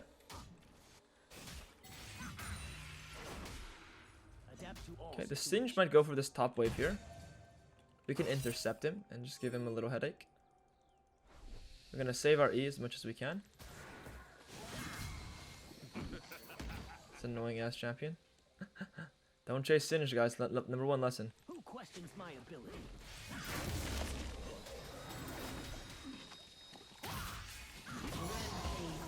But if he's trolling that hard, free kill. What we're gonna do is we're gonna take our Krugs and we're going to look to recall and make a play with our ultimate. Alternatively, what we can do is we can actually look to stay top lane and try to dive the Singe. We want to accelerate, right? We want to accelerate. One thing here though, guys, is we can dive a lane, but we can also farm for ourselves and play for an objective easily. So pretty much, I don't want to drop my camps here, even though I could. I want to farm 1 quadrant and then I'll recall. Because there are no objectives up right now, I can do this first, then recall. And now I'm going to come back on the map with my Triforce, with an extra like Ruby Crystal, and then now I can play for wherever I want on the map. Just get my boots, get a pink ward, and I'm going to go straight to the bot lane We're gonna go for the Skrugs. We're gonna go for the Bot Crab. Bot Crab's not up because we see this is here. MF is on recall, so if MF is on recall, then I'll farm. I'm sort of synchronizing my gameplay around my teammates. Okay, Renekton wants to play, let's play. Renekton doesn't want to play, let's not play. I'm just waiting. MF wants to play, okay, we can play now. But I'm waiting for MF now before I go ahead and do anything. I want those Krugs that are just up there, but I'm waiting for my teammates. So we see Xin Zhao on those Krugs. And what's happened right now here, guys, is we don't have a wave in the bot side just yet. We're clearing a wave currently. So what I'm going to do is I'm going to actually wait, and I'm going to clear my camps here. I'm going to farm up everything. And what I can do, yo, the pet is not going to kill that actually. So what I'm going to do is we know Xin Zhao's on the bot side, and it's going to be like a fake play here. I know Xin Zhao's in that bush. There he is. Our Braum has ulti and stuff. He misses his ulti though.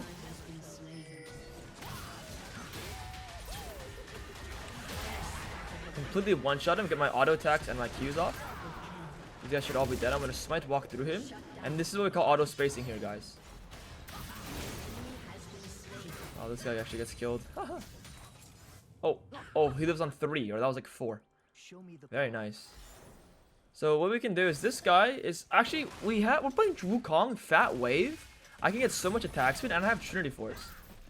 So I can actually like crack this turret here, essentially. Because I got the grubs here as well, it's like why not? Who's it hurting, bruh? And then we can stay on the map here and we can still play for the dragon. So the one scenario here where I want to actually recall is if I need to spend that 1000 gold to win this dragon fight. But because I'm already like so strong, since I won't have item, I can overstay on the map, crack a turret, and we want to crack the next turret as well. We want to go for the next thing. So what we're going to do is we're going to play this dragon, then we're going to go for those grubbies. Pull the Drake out as always.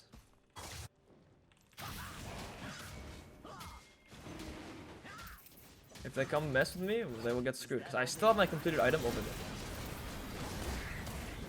So it is going to be a fight position here first.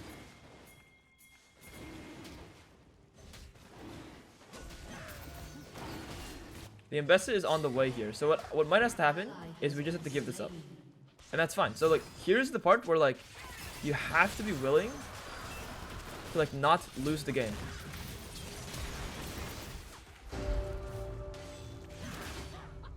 Kite a little bit here. I'm waiting for my ulti.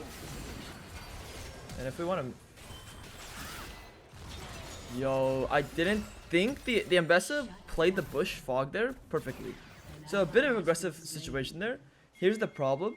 The Ambessa's teleport came through with the other item, and she actually is pretty powerful. I personally made a mistake there. I should not have overstayed. To be honest, it's too greedy for me. I should have recalled after the dragon. And you guys got to see firsthand what happens when you become a greedy little piggy. You get punished like that. So, woohoo for me, but we just go next play. Like, it's fine. We make mistakes. I'm human. I'm going to go towards the top side. I'm going to play with my Renekton. And it's fun because I also didn't have ultimate. So I did 2 things wrong. I didn't play around my ulti, and I didn't play for my items. So, you know, I messed tempo up and I messed my ulti up. Which is fine.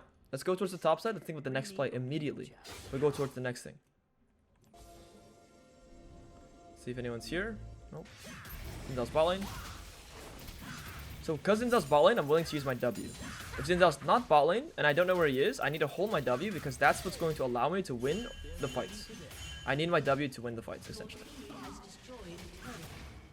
This is good though. Like, it's also good to show you guys, like, human mistakes, human error. I don't want to play like a perfect game.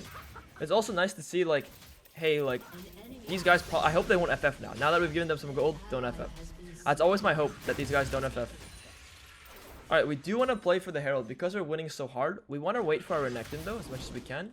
If you see Renekton's items, it looks like he's buying a Black Cleaver. Which is fine, I'll have Black Cleaver, we both have Black Cleaver. It doesn't, like, it doesn't really work like that. Like, we'll both just apply it, which is fine. I'm gonna work my way towards bot lane. But here's the objective bounties. So I want to make sure they don't get the Herald. Let's see where Renekton goes after he respawns. If he goes towards bot lane, if he goes towards top lane. So he's going towards top lane, he has his ultimate still. So what I'm going to do is I'm going to make sure they don't get this Herald, and we get the Herald. So if Ambessa is here, I want to chunk her. No Ambessa. Mbessa's here, we fight. No Mbessa. So we pull now.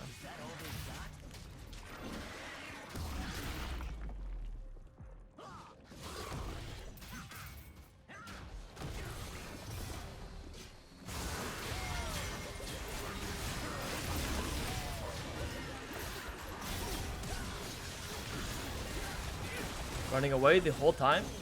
This is what we call playing around our teammates, right? Like, I put myself in a hard position. We were putting ourselves in a 1v2 position like almost immediately in the fight. But you can see how like I'm intentionally playing to run away the whole time. I'm not staying there, I'm not going in, I'm not dying. And guess what? Now I can get the Herald. Now I can get the blue buff. Now if it's up, now I can get anything up. Yeah, I can pick up. Great. Like I get something else. I get more on the map. What you see a lot of you guys do is you'll go in, you'll die, you'll be like, oh, it's 1 for 3, plus we still get the Herald anyway. Oh, that's great, that's awesome. Yeah, but then you don't get the extra camp here. And then you also give them gold for free. Okay, I need a little bit of gold. Bro. Come here, bro.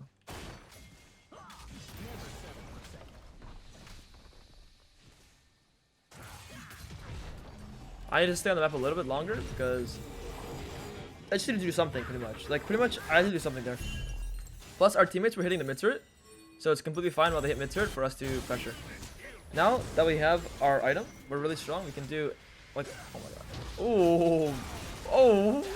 Oh my goodness, bro. That is like too clean, bro. Too nice. Now our Renekton might actually get killed here, funnily enough. I don't have my ultimate and I'm just going to respect myself and say, hey, I will win the fight. I just need my ulti. Like just give me a little bit, guys. Y'all can win, y'all can lose. I don't actually care. I will fight when I have my ulti, and I'll carry you guys. Like, don't worry. And that's the type of discipline you need to have. We need to just have that respect for ourselves, so we can carry the game. I'm up 2 levels. I'm up an item. Awesome. Like now, I will stomp these guys when the time comes. When the time comes for me to be present in the fight, I'll be present, and I'll be ready to shit on some people.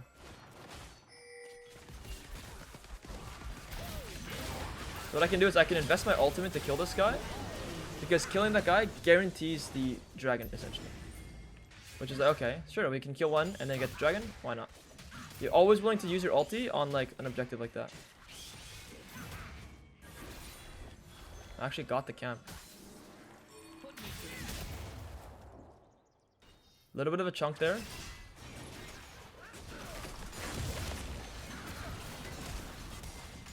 Get some more damage off there. Pretty much the idea is we're going slowly, looking for chunks, looking for trades. We want to make them lower so when they come into the actual objective, they feel very uncomfortable coming in. It's the whole goal. So like the Mbessa now has like no flash and is really low.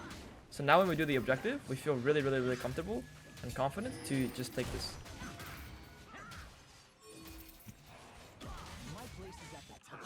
Our Renekton has no TP here. So just keep in mind, our Renekton has no TP. So we gotta hit this quickly and we gotta leave. Because I also have no ulti.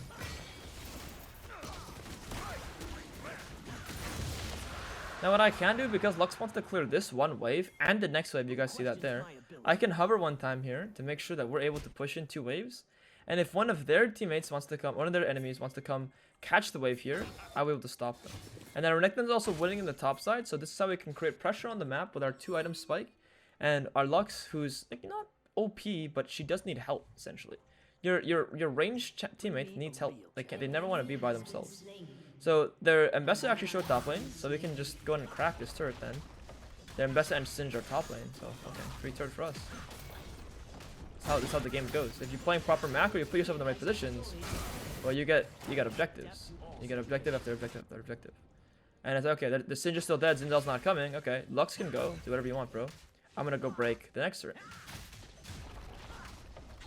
And what we just got? We just got like 1200 gold there, guys. 1300 gold. Plus waves. An insane amount of value right there. And what we can do is we can just take our recall, just chill out, get off the map. This guy's kind of trolling. So I know that the... Whoa. I can E-auto him. Very nice. Not sure what that's about. Gonna hover the Lux. Watch the Lux. Watch the map. See if there's any camps up in the top side. Looks like nothing. But what we can do is we can pressure with the MF. and I can I stay up here. The reason why I'm able to stay on the map here, guys, is even though I have 2k gold, I'm still a whole item stronger than a lot of these guys, and I have my ultimate, so it's like my peak time to fight right now.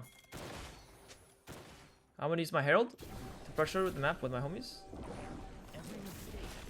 Dodge that real quick. We want to keep our conditions high. You never ever want to get chunked.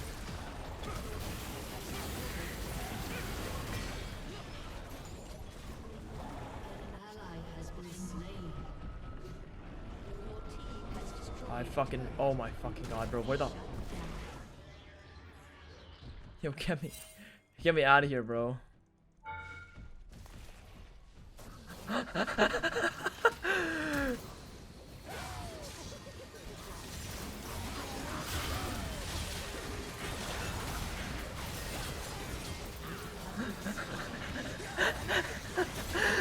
Yo, my fault, bro. Yo, my fault. Yo, team. My bad, bro. Yo. Yo, my bad, team.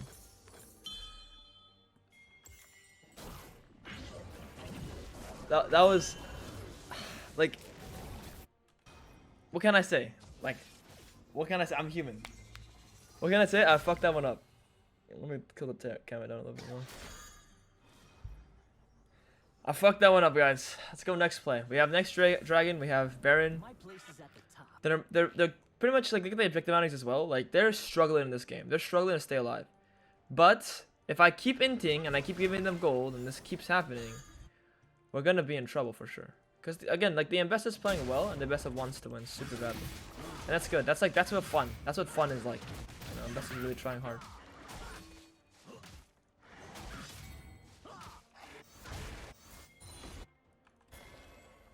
This guy's face checking into his death.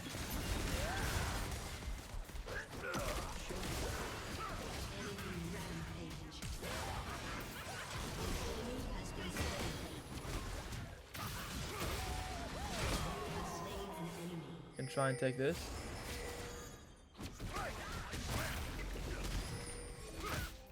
I guess the Ambassador's gonna come.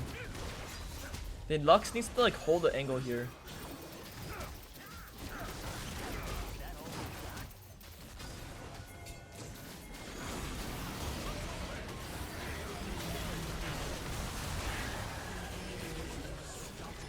Ambassador's unstoppable.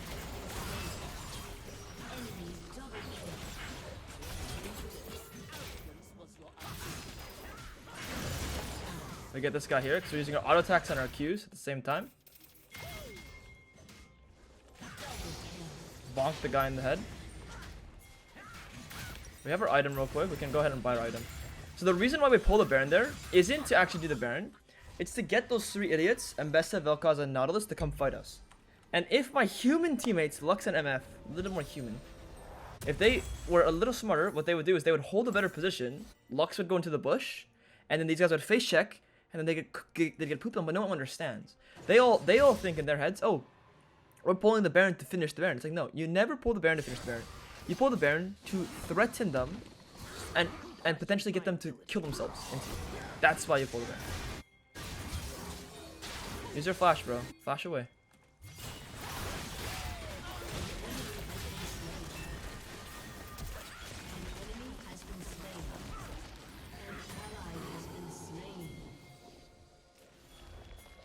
Get the objective here. The objective here. That's one big tip for you guys. Even if you're a laner and you don't really play jungle, it's like, you don't pull the objective to do the objective most of the time. You pull the objective so you can actually go ahead and fight the enemies. If they want to fight you, at least. If they're not fighting you, okay, take the objective for free, of course. But if they are fighting you, you gotta fight, bro. Adapt to all situations. I have my 3 item power spike. Like, I'm super OP right now.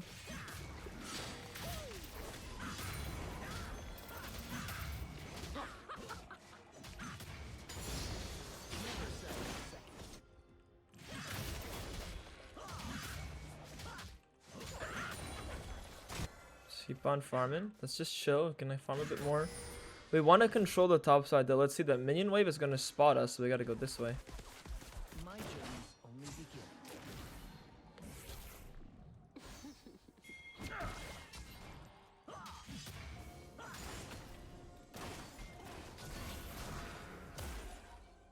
some vision here. I don't know what King Tut is doing.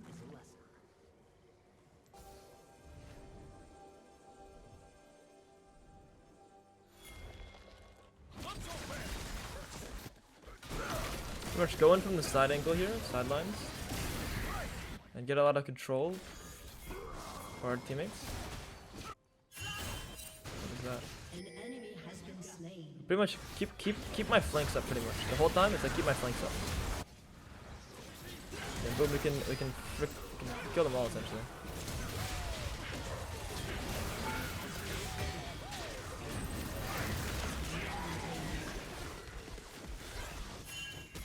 Don't even have any waves, bro. Trying to bait trying to bait the Ambessa to kill me. Ambessa doesn't. I got this.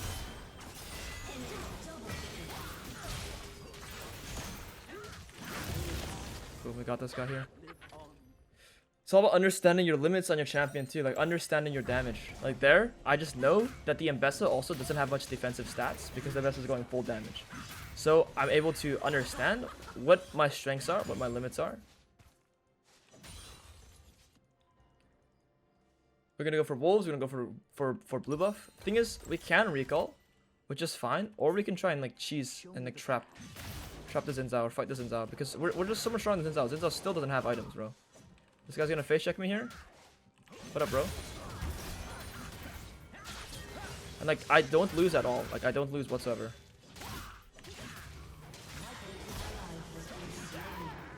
Dominating. We can go ahead and play with our Braum. Even their front is fine. Even their Braum is like, the Nautilus is like completely fine. That's Wukong gaming right there, guys. That's like a huge tip for you guys. If you're playing Wukong, you're playing this champion ever again, you need to understand exactly what I did there. And how you can use fog lines. Or you can use like basic movement, I guess you could call it. To completely trick the enemies. They have no idea I'm coming invis at them. Vel'Koz didn't even think for a second, ooh, there's a Wukong invis coming at me. It's because of movement. Then you guys gotta recap how I did that. Recap the movement I had there. I went to the side, I looked like I was walking backwards, I looked like I was walking back and forth. And then boom, an invis coming out of nowhere. Killing this guy. Let's go ahead and take our reset here. We have a lot of gold. Let's recall, buy a pink ward, set up the dragon. Most of the time, guys, when you're this far ahead, you want to do the Baron. But you can always take the soul. The soul's fine. Like honestly, I might force my students a little too much to do the Baron because I'm like, you know, I play pro play and it's like, oh, Baron is the proper stuff to do, especially to practice. You want to practice Baron fights. Solo queue, you want to win the games, just take the dragon. Dragon's just really happy, bro. Really happy about dragon. We'll finish our red buff here.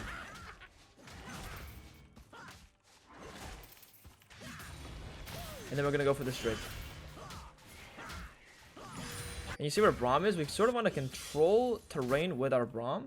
Or if they're going like 5 top lane here, we can also just poop on these guys. And again, look at the angles I'm holding to pressure the enemies.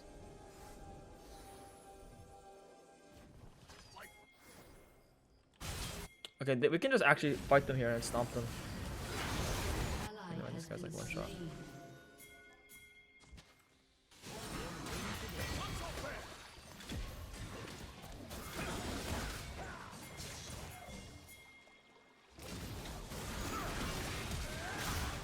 We're gonna front to back here with the boys.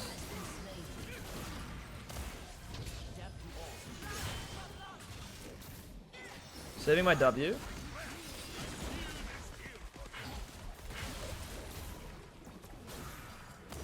Saving my W the whole time.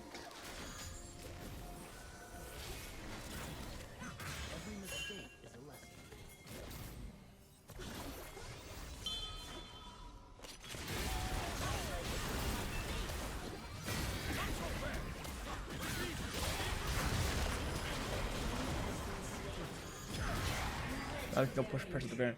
So there the whole time, if you see the way I'm playing, I'm spacing. I'm going back and forth, back and forth, back and forth.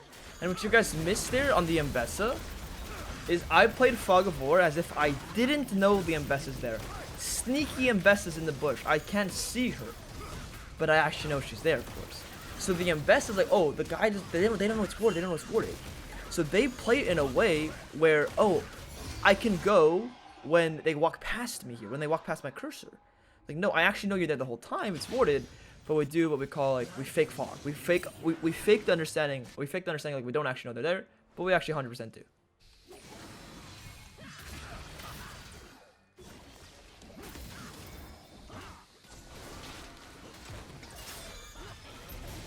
We need to help. We need to help. We need to help. We need to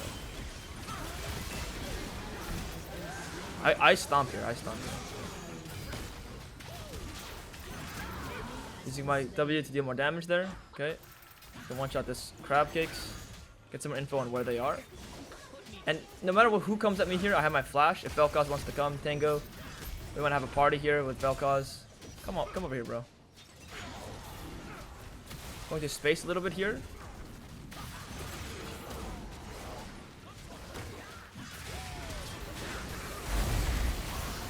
And I have Sterek as well, so there's nothing that they can do. They're just running into their death here. Look at my stats here, guys. Plus 95 bonus armor. Look at how much my passing gives me. 10, 50 extra armor. 50, 50. Why? Because Wukong's cool, bro. That's why. Because Wukong is a cool guy. He's a cool monkey, bro. That's why. That's worth like 1,100 stat, 1,100 gold worth of stats. Just because why not, bro? Bonk this guy to death here. Because the champion just looks so ridiculous because he just bonks people to death. We're gonna flash auto attack there. Let go of our keyboard so we can make sure the auto attack is the only input that's happening. And this guy's a gunner, and we'll take the end of the game there. It's gonna be the Emerald game, guys. We hard stomp. Get to see some really good fighting as well. And I'll see you guys in the next one. You guys jump into the diamond level game here. We're playing against a really difficult comp. They have Gragas to shut us down. They have really good like frontline and hard to kill champions. The problem with Wukong, thank you for the prime block. The problem with Wukong is that it's very difficult to stick on some people. What'll happen is if they dash away from your combo, they can just escape, and it's very difficult to play Wukong when that happens. So I need to be really considerate of that as I'm like playing, as I'm like fighting. So what I'm going to do here is I'm actually going to path towards the top side. Now, I have Taric and Seraphine bot lane. I have Vayne top lane. It's me and Vayne. Like, that's the name of the game, me and Vayne. If me and Vayne gets, gets strong, we win the game, we can carry it. Like, pretty much, it's all about us. So, my win con will have to be this Vayne. Okay, let's go look at this here. Bot lane's also like fightable if you guys look at this here. The problem is like we can get some decent trades here and there, but in the long run we have Seraphine, they have Ezreal. So it's like, okay, you have a Taric. So I was like, Taric, oh, Taric wants to fight, but Taric's kind of pissed with a Seraphine. Like he'll be useful later. It's just in the early game right now. Like he's not as strong as you wish him to be. Not only is it hard to kill these guys as Wukong, the Gragas literally stops me from going in. Imagine I'm Eing in as Wukong, the Gragas just taps E. Or what happens is I'll go in, and the Gragas can ulti my backline away. So there's a lot of trouble with the Gragas, which is why the Gragas is actually a common pick in pro play to deal with champions like Wukong, like Vi. Because it just is a form of negating you, stopping you entirely from doing lots of plays. Okay, so right now, the enemy Gragas is in the top side. And what we can do is we can potentially look to invade. Except for look at top lane's conditions. We don't have to as well. The top lane just won Omega trade here. So I'm going to go look to pressure into their top camps. Not only does this pressure top camps, it defends my top laner. So I'm looking to do two things here. I'm looking to defend my boy, and I'm looking to also be aggressive against the Gragas here.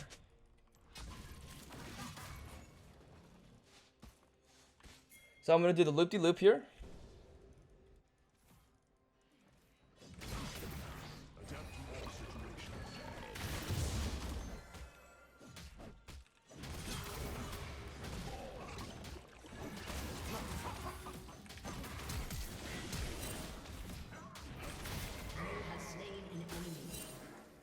This guy can't do much, and then this Gragas is like 1 HP.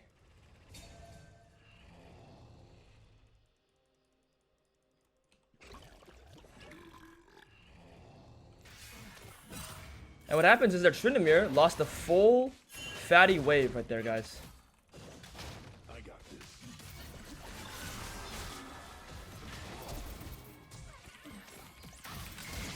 An enemy has been slain. And I can heal from this real quick. And this is what playing with your WinCon looks like, guys. That's how you do it, okay? Skip the camps. I'm playing WUKONG, hard winning top lane. Look at the wave state. Wow, GG for enemy top lane. Literally unplayable for him. Ziggs, you gotta get out of there, bro.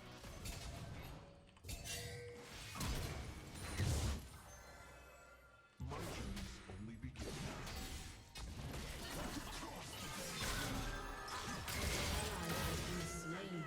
Problem with this position here for this Tryndamere is I have really nice conditions to do this.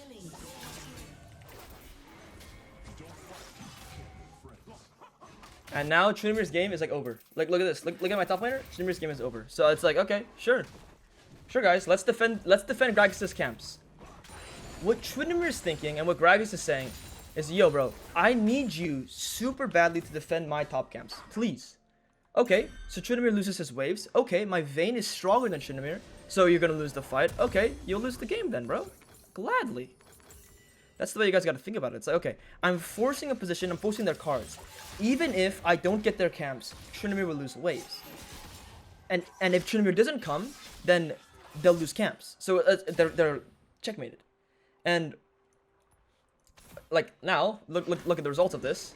8 CS, 32. Okay, have fun playing, bro. I'm sure that's fun. Vayne's up 2 levels. Sure, that's very fun for this guy, bro. And that's why it's so important to path to your winning lane with priority as well. Yeah, if I path towards bot lane, it wouldn't be possible.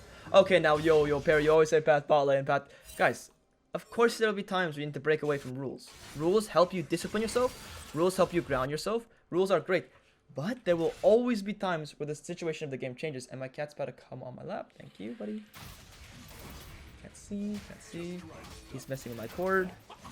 My headphones are about to get yoinked. Alright, we're good. And the guy's literally just diving his turret for fun.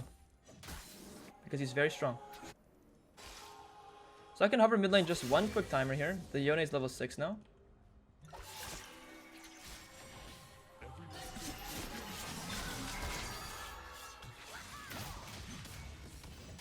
This guy just needs to get his wave in, bro. You Oz, thank you for the 5 gifted, bro. Appreciate you, man. Appreciate that big time, bro. So my Vayne is in base, which means I have to be a little bit careful here.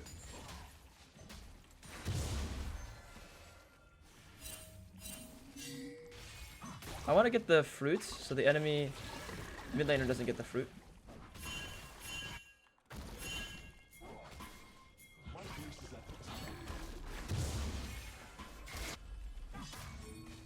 Well, it's 2 for...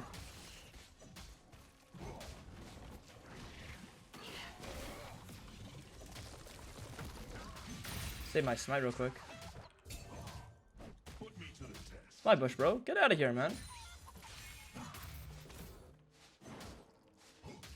The reason why I'm not hard committing here, guys, is 1, not level 6. And 2, I need to play off my Vayne's conditions. Not mind my Vayne's. So I'm not willing to go in unless my Vayne is willing to go in. Vayne's not even there, guys. So no can do on that. What we can do now is we can full clear all of our camps. And we can go ahead and complete our item. We are level 6 as well. So we can look for hard plays on the bot side, on the mid lane, like anywhere. And the thing about top lane is we can go ahead and play top side. But where will Gragas be? Gragas just cleared all of his top camps. So he will have to go towards his bot lane. I also need to defend my bot camps here.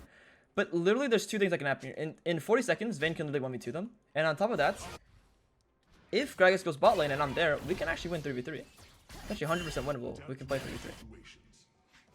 So I'm going to walk on over just to make sure we're all good. See if Gragas is pulling the dragon here. Just do a fact check real quick. You never know. You never know what stinky players like that could do. Like, they can always try and pull something weird. You always want to check. It's always helpful to check really quickly.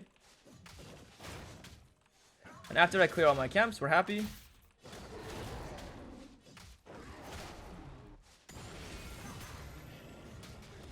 I'll finish on my quadrant. Just try to stop.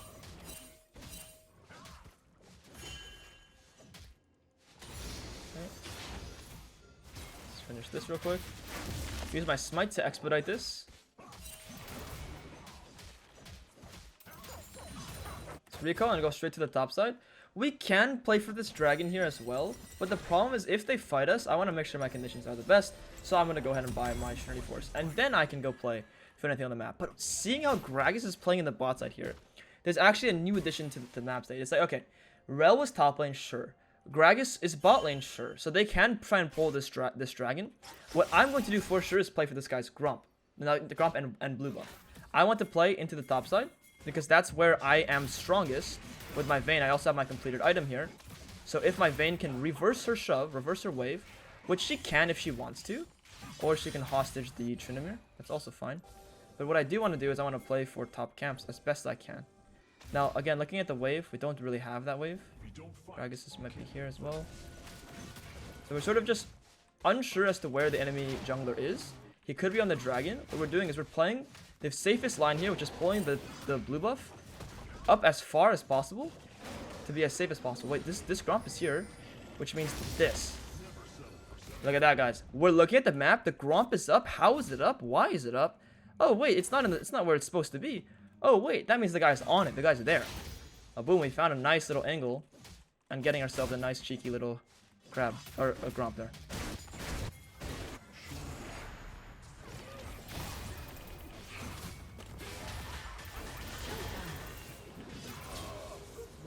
I have my flash here, and I have my E, and I have my Q. What I'm going to do, real quick, is just flash, E, and then Q this guy to kill him. Get an extra kill, why not? And we can go ahead and run towards the top side. Except Vayne has TP, we'll just let Vayne TP. We're going to recall, get our items, get our control, and then go ahead and play for the grubs. And that's completely fine. We're going to buy plated steel caps. And we can just go ahead and buy this. We have a pink ward already set up here. Let's go straight for the grubbers. This guy is unfortunately dies. It's okay. I'm just fed. I'm fed as hell because I'm playing around my top laner. I'm like so strong. Like good luck. Good luck trying to deal with the Wukong king. Like this guy wants to fight. Let's fight, bro. I can live 1v3 you guys.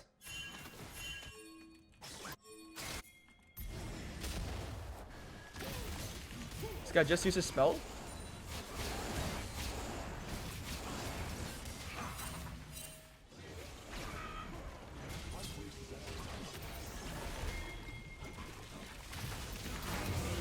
We're playing in the pit. We're playing very slowly here. Playing very respectful. I'm not hard committing into them. I'm playing cautiously. Playing with time. I'm playing for my ultimate. I'm playing for my next W cooldown. And now what we'll do is, well, we want everything here. The Tryndamere is like down 3 levels.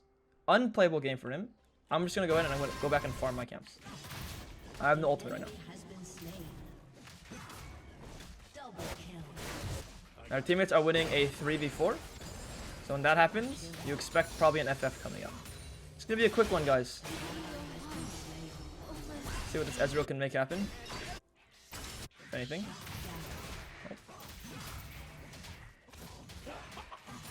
That's how you do it. So, like, does Wukong absolutely need to play for level 6? Yeah, you still do. But when a Vayne, a champion who doesn't need level 6, who doesn't need any sort of big advantage, actually, just needs to like have a good matchup and have HP advantage. Just like it's really strong early game champion. Well, in that case, you can go crazy whenever you want. That's the condition I'm playing off of. I'm playing off of my Vayne's super golden conditions. You guys recap and look back at like level 3. I wasn't planning to invade. Vayne all of a sudden got a super juicy chunk on Tryndamere. Okay, it's time to invade. Makes 100% sense. So that's why when I coach and when I'm looking at players and I'm telling them what to do, 90% of the time, I'm just asking them to get info, bro. I don't know what's going on in the map if you're not looking. You don't know what's going on in the map if you're not looking. The only reason why I'm able to make such like quicker judgment in better plays is because I look. Because better players look.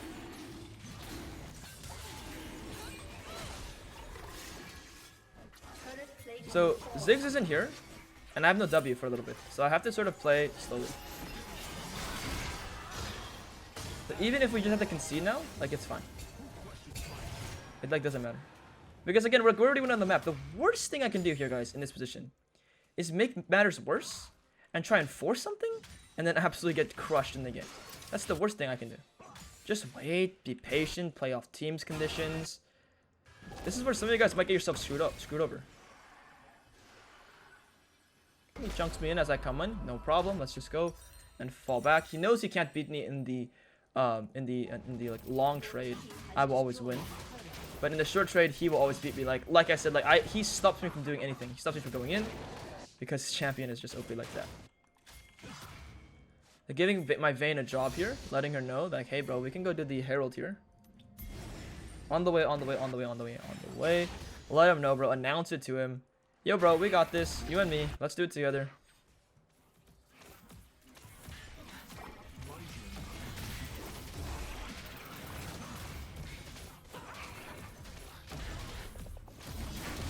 Oh shoot! I thought I let him more damage there. All good. Thing about this position here, guys, is the Vayne. We can fight here. Let's just wait. Let's just wait for the Vayne. Just play around Vayne. It's 15. Let's see if they do it.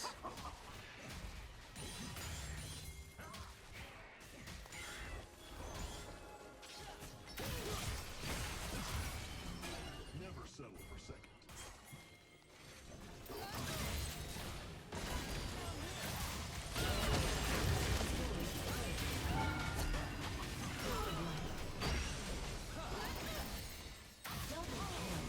This is gonna be that disrespectful to me? Okay, you're going to die, bro. This guy's gonna walk up this far up, thinking nothing's gonna happen to them. Come on, what are you guys thinking? We have Ziggs here, so Ziggs has a little execute. We also have 4 grubbies. This turret should just be very free for us to kill. My Taric, bro. My Taric, come on, bro. What's going on, man? How are you missing that? How are you missing that, bro? All good, bro. Let's go ahead and get the Black Cleaver. Let's think about top turret. Let's think about bot turret. To accelerate the game, to end the game quicker, to make this game the cleanest. Damn, that felt like a Team Rocket speech right there. Anyway, to do that, we need to get side turrets. So, wherever we're strongest, we need to go. So, I think currently our Ziggs is the strongest, aside from me. Vayne's pretty strong too. So, pretty much, Seraphine is a lane we don't really want to work around. We want to work with Ziggs. Ziggs gotta go up here.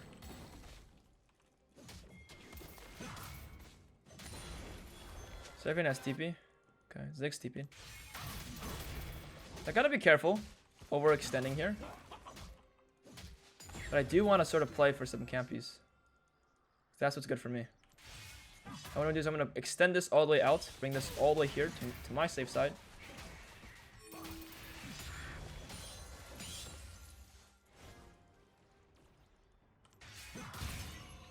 And go for what we call just little chunks, just like short commitment trades. Actually, this guy is this far forward. Take a free kill here.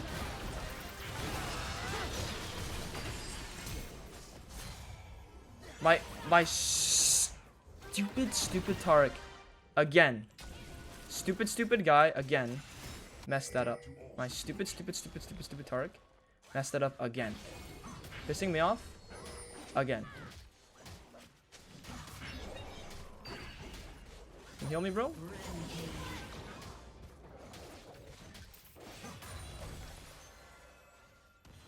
Actually, so annoying, but it's okay.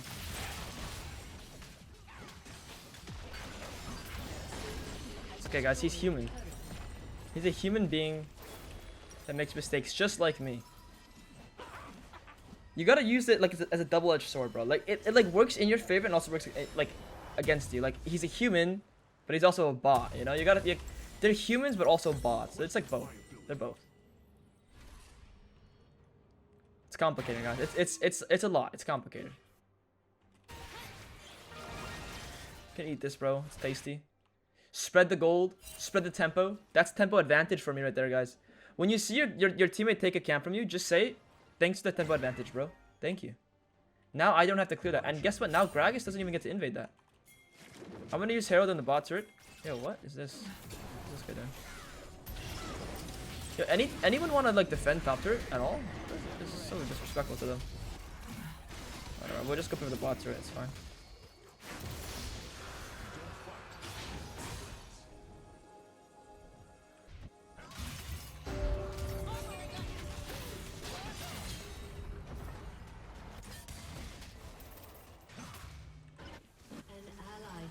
I'm just completely chunking them out. We can go for more of their turrets and stuff.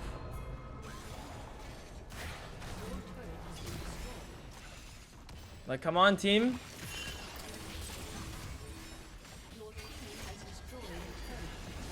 Don't be scared here, bro.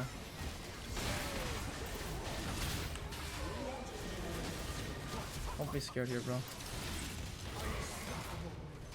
We better win. Half the team is over here.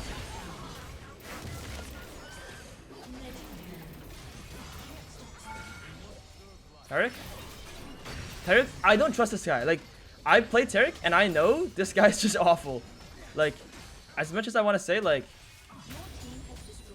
no, I don't want to say anything. This guy sucks. See you later, noob.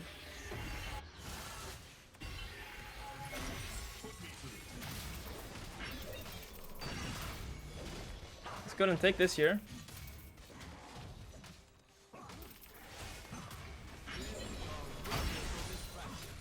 And then recall when we have our item. Which should be in... Yeah, we should have enough gold here. Let's just recall, grab this. And then we go play for the Baron. And the game is like completely stomped on our end. Surprised they're not FFing this one. They're just, their top laner is like, literally can't do anything. I have 3 items. Like, these guys are cooked. Beyond cooked. I don't know what I call it, bro. Vayne stayed, good.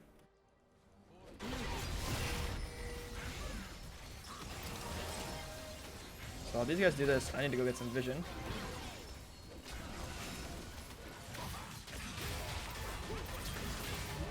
And one-shot the guy. You guys see the combo? Like, you guys see how many Qs I get there? When you have 3 items on this champion, you're the unkillable demon king, bro. The unkillable demon, because not only can I one-shot the guy there for funsies, I also get to be 3k HP, because why not? And then look at me, I just get to run at these guys. Yeah, you're really dealing damage to me, for sure. Really, it's hurting. That's pretty good, bro. That's pretty nice, bro. That's my Seraphim's up to, guys. Playing a different game. I don't know, bro. I think, yeah, he might be playing Ghostbusters actually. Makes more sense now, yeah. He's like finding little ghosts on the map. What was that, yo? No one was even walking there, bro.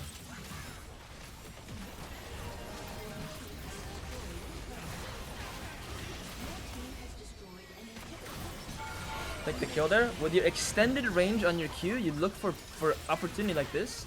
Get your Sunder Sky, get your Q damage off. And now what we're doing is we're just waiting for our ulti. Little bonks here and there.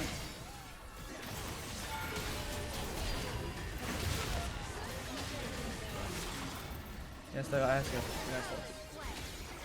And there you go, guys. Like, that's some proactive early game on Wukong with your hard-winning top laner, and just 1v9 the game. From there, they can't do anything. I'll see you guys in the next one. Alright, guys, let's get into a GrandMaster's game here. They also have one challenger player, the enemy Ari. I'm gonna go for a little bit of vision, inspect the situation here. Try to get the Viego to be baited by me. Great. We can go forward with the Darius now. Get this guy's flash immediately. Bro, we're on sync there, bro. We were on sync there, bro. You only see that in Masters GM plus lobbies. You only see that in high elo. The synchronized flash, bro. Holy bro, that reminds me why I like high elo, bro, because you don't see that in low. You don't see that in the whole series, you don't see that. But in this game, man, is that so appealing to watch, man. They got 7 on Maokai as well. Very, very weird. That was just so nice to see, man. Let's go for Gromp. Let's go for Wolves. Let's full clear down. Top lane's getting some weird trades. This guy's no conditions really, to be honest. The Maokai should be beating his ass soon. Oh no, he's actually misplaying. Nice. Okay. We'll leave top lane alone. Let's ignore this. Let's look at mid lane. Mid trades are decent. We got Cupid in this game here as well, guys. I actually didn't even notice that. They Dara is here. Okay, so we got some, it's a high elo game. High elo game. Yeah, I recognize half the lobby, so that's how you know you're playing in, somewhere. Some human stuff going on. Anyway, let's take our full clear. We have a nice kill as well, so our Cosmic Insight, no, not our Magical Footwear is coming online pretty early, which is cool to have. Getting those boots earlier means more move speed quicker. This is really broken rune as well because you get free 300 gold, but extra gold because you get 10 extra move speed. And you'll see, I mean, like you guys have seen this whole series, I go with the Phage really early. The Phage is very, very powerful. So, you'll get to see that again, guys. That, like, Phage plus the extra move speed here, really, really, really powerful. Enemy bot, my bot lane actually got cooked. It's fine. Top lane's getting ganked. 3 camp into Viego gank. Like, it is what it is. He's gonna get one shot here. Can't do anything about that. It's 1-3 now. Like, it is what it is. So he's gonna get the top Kroggies here. What I'll do is I'll probably just take the bot crab and then chill out. That's probably gonna be it here for me. At least we got like a full sequence, and as WUKONG, like that's pretty good for me. Obviously, could be better, but here's what it is. Let's grab this, keep farming. Grab a ward here. We can maybe stop the Nami if Nami comes through this positioning. What I can do is I can look at our Bard here as well, and I can go ahead and pressure one ward here, and look to pressure one timer with my Bardathin. Adapt to all situations.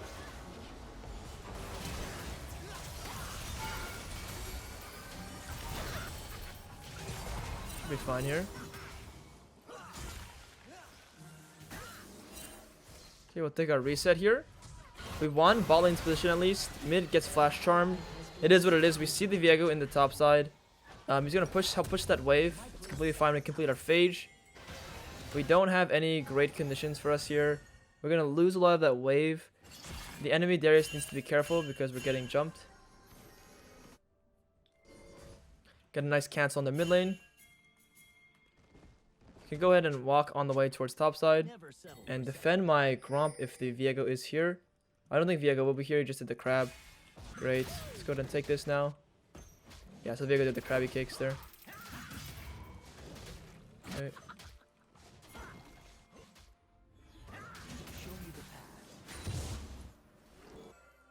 I don't know why Bard is playing it like this. Weird.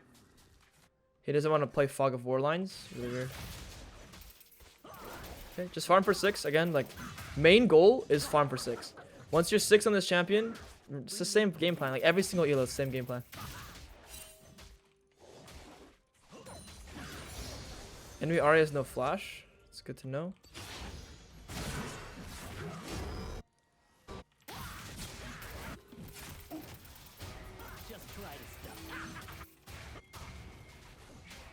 So our top laner is putting in the work, and pretty much we do want to sort of interact with this up here.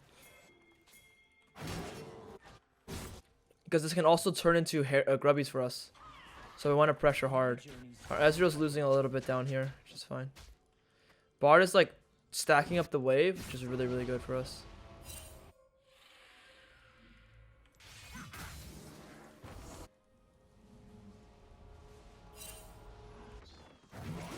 I think my Bard went a little too early, but I can still come to make sure this is clean.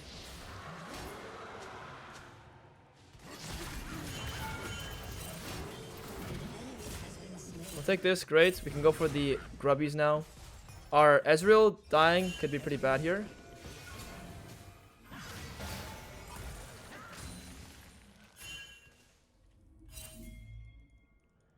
Okay, Bard's with us. We don't know where Nami is though.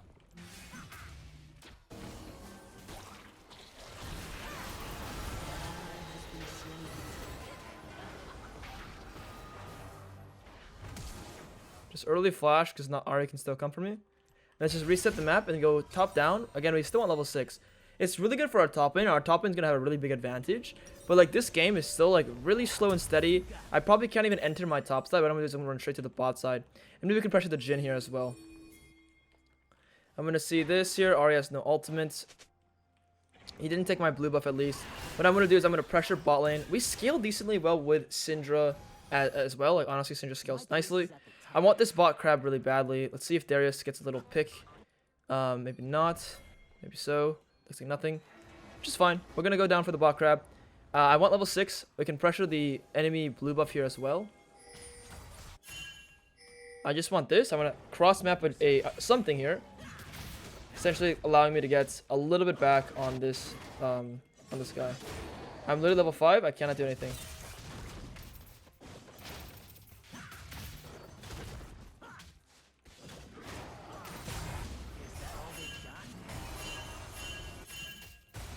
I need to get the hell out of there, bro.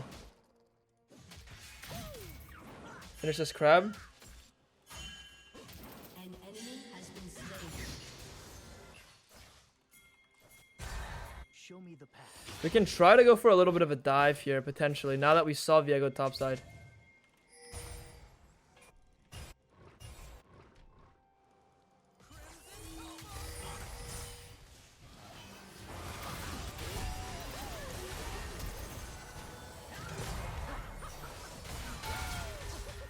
I think we should have sacrificed my life for this. Go 1 kill here, great. Then we can pressure this guy. So our teammates had a nice ward. Now the problem is Ari actually responded immediately, which you don't often see in like lower elos. Ari is like super responsive there and like immediately came down to stop this bot lane situation, which is like damn, kind of frustrating, kind of tilting. It's like that's how this game is. It's very fast paced, very quick responses on everyone's part. And then even then like our Darius and Syndra are immediately responding as well. Like everyone's just like super duper quick. That's how these games are. My journey's only beginning. Bro, what is happening? This is frustrating me, bro.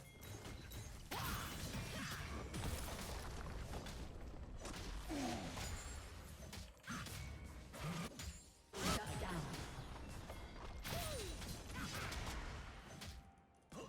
Okay.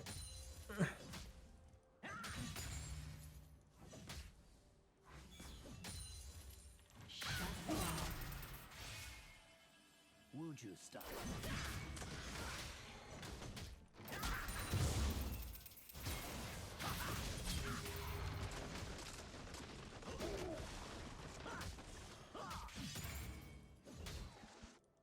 Can pressure this guy really hard here. Every mistake. Chunk him out all the way. He lives on like 1 HP. It's really unfortunate. Our top laner is like really hard winning. So we're going to play off our top lane's conditions. And we want to get our completed item here. Like once we get our item, we can contest either the objectives. And we'll be in a good position. The Ari, I don't know how Ari lived the bot position, but Ari did. Like miracles happen, I guess. Let's grab our wolves. And let's recall probably. The problem is like my bot side could be getting eaten right now, but it's not like I have the best conditions to contest it anyway. So I'll probably just reset. Like if the Viego's on my bot camps, he's on my bot camps. Like it is what it is. I can't do much about it. Let's grab our item and play. Let's like where we have our items, where are we strong? It's like everywhere is like pretty weak. We're weak on every position of the map here. So it's just gonna be a difficult game to play all around really. Our top lane is like the one lane who's decently strong though, so we can play through top side. Don't know where Nami is. I don't know where Viego is. Let's sweep on through. An enemy is unstoppable.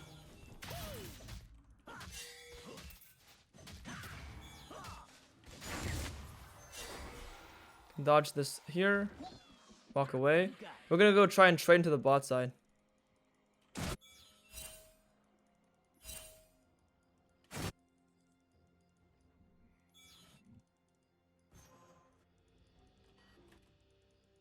Like it's no big deal. It happens. Cupid's getting pooped on by the other challenger player right now. My place is at the top. Yo, King, thank you for the prime, bro. Appreciate you. Can go ahead and pressure this Drake. Viego's up in the top side. Viego has a completed item. I do too. But we should have better pressure in the bot side right now, given the position of the map. That's still pink warded. I was thinking of going to invade the Gromp, but I wanted to see if that was pink ward or not, and it still is. So we're just going to take a trade on this objective here.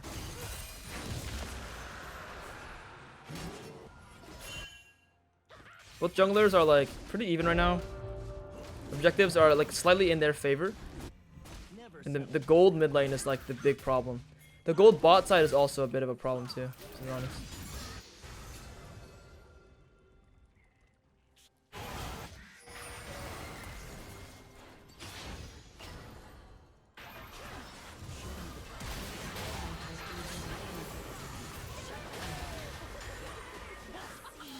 Get one kill here. Pressure this guy off here. Tank this nice and easily.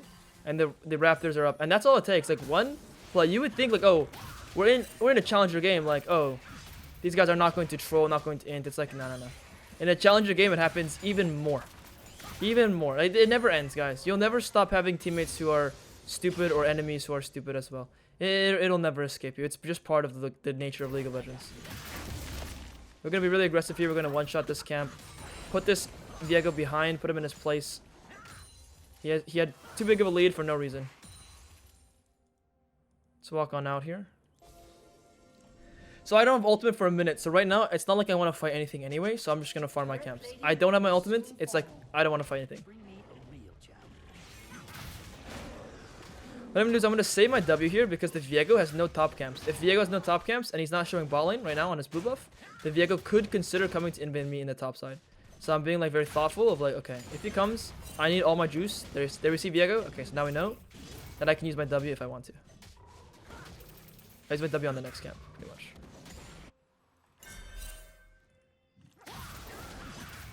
We'll do this here.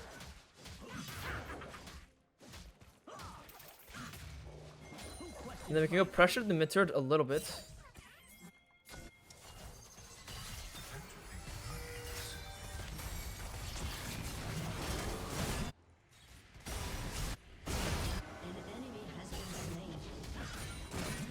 Darius is doing Darius things.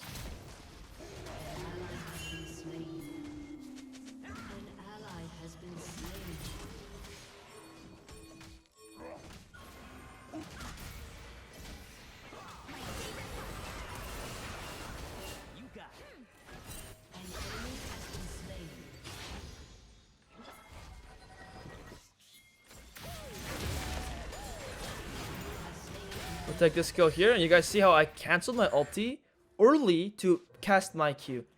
If you're wondering why your Wukong is your Wukong damage is not as much as mine, it's simply for that one reason. It's because your Qs, you're not using your Qs in between your ultis. And you guys will notice in these higher elo games that I'm playing, I talk a lot less. And the reason why is I'm thinking way more. So it's like, man, I can't just talk. I got so many thoughts going on. I got so much information in to check. I can't narrate the entire time. But I'm doing my best here, guys. So the next thing I want to play for is like Darius is strong. Our Syndra's doing pretty good as well. Syndra's not weak at all. We don't have ultimate though, so we want to chillax on the map as much as we can. Let's go ahead and walk through bot side. We can contest vision and play what we call shallow lines of control. Now the enemy Viego should be in the top side because all top camps are up. Darius is really powerful here. I have 2 items. I'm actually the strongest one on the map. So we can pressure bot lane here. Never settle for second. As much as we can.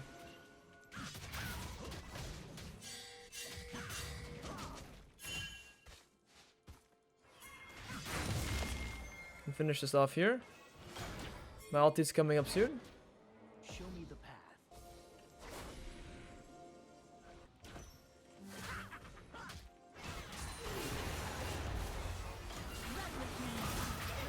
We'll take this kill, and this is proper macro here, guys. Applying pressure to one side of the map and hard forcing like that. That's what good macro looks like. Now my Darius, this is what the boss FFS style is. Get yourself killed on the other side of the map while we're making a super play on the bot side. This guy needs to be reported. Whenever I think about that, like I just think about the boss now, like and how he plays his competitive games. That's exactly what you don't want to be doing.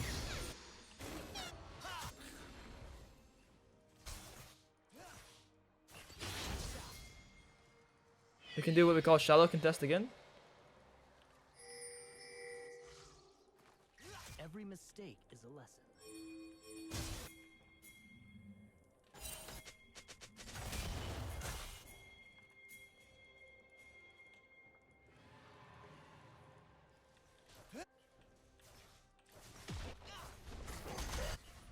Where is the Jin? Who questions my ability?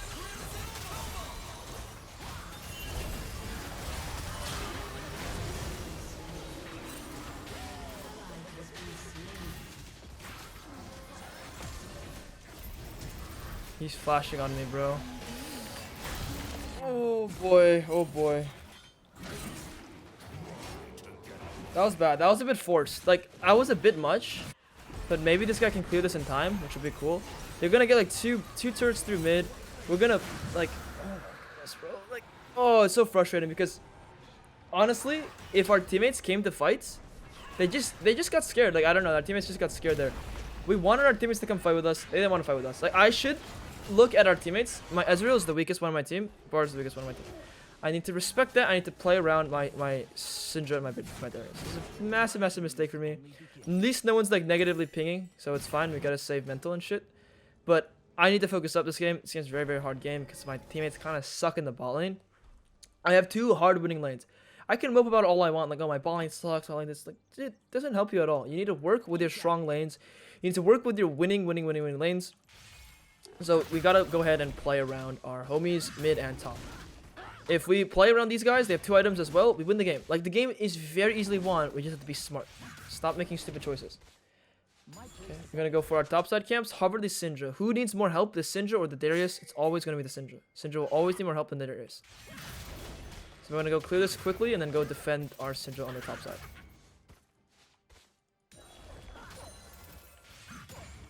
Put me to the test.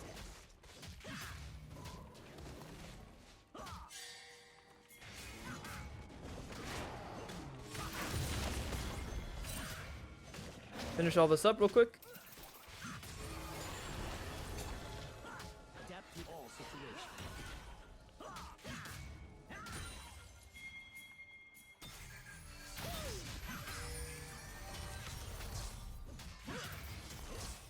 We put pressure on the map right now and just break this mid straight real quick. Because our Darius is not actually here. Not Darius. Our Syndra's not actually here though. Just a bit alerting. When I'm like visibly not on the side with Syndra, Syndra decides to actually like change the way she's playing, which kind of sucks. She doesn't lose anything though, which is good. You can go back and recontest topside vision.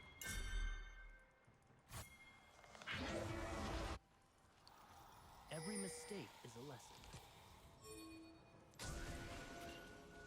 Go ahead and wait here. See if anyone wants to try and contest, try and get some control against us.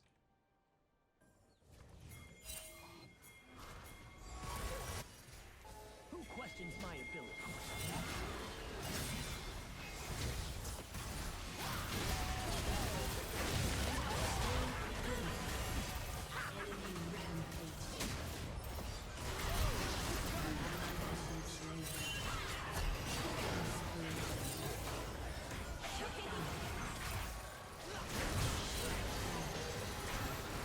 My journey's only begun. Whoa, it's fine. Okay, I don't think you win anymore though. This guy's getting a little strong. It's Viego. A little bit of a troublesome lad.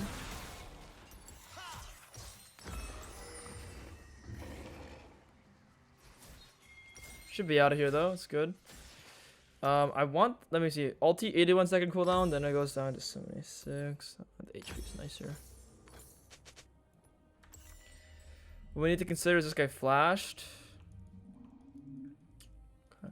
It's like even right now. We're like very even. The Syndra needs wraps. Like, look at the tab screen. Our Syndra's farming very well, and that's one thing we can count on. Like Cupid is a challenger player. Like when you have challenger players, like these guys play good. The same way how the enemy Ahri is like kind of smurfing. You guys see this guy's like gliding on us. at some point when our Syndra gets item, we're gonna be gliding on them. So we just need to scale a little bit. Like Syndra's champion that actually has stacks. So once she gets enough splinters, like we'll be able to destroy them.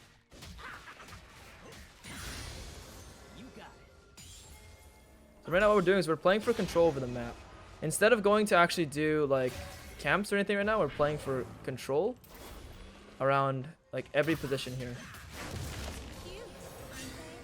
Okay, get a little bit of a chunk, which is nice. Your turret has been destroyed.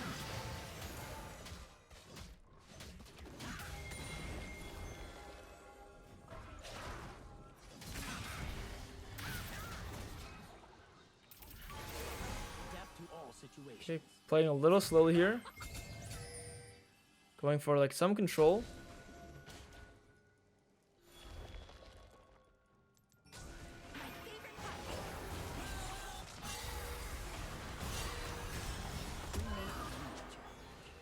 What is this guy doing, bro? Enemy killing spree.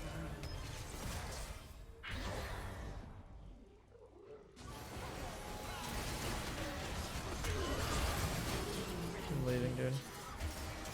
What is Cupid doing? I just need to babysit him, I guess. Like, I think I need to babysit Cupid. Like, that's kind of annoying. Like, you would think the one guy who's like actually probably one of the better players in the game gotta play a little better, but it's okay. We'll go next sequence. We go next sequence. Let's figure the next thing out. I do need to babysit him, I think. Just once he gets Rabadons, just babysit him. Who questions my I gotta go straight for this top crab, see if I can make it in time to deny them.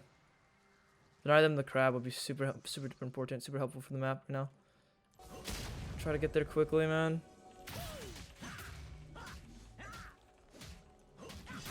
every mistake is a lesson.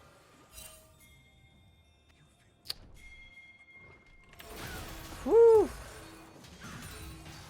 You gotta think from their POV, like, what are they about to do? Ari's about to use her charm on me. She can't because I use my W. I just gotta think. Never settle for second.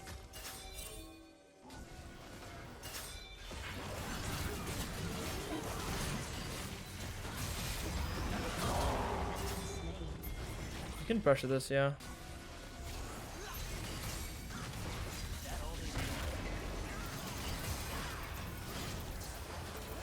Okay, we gotta think of the Viego though.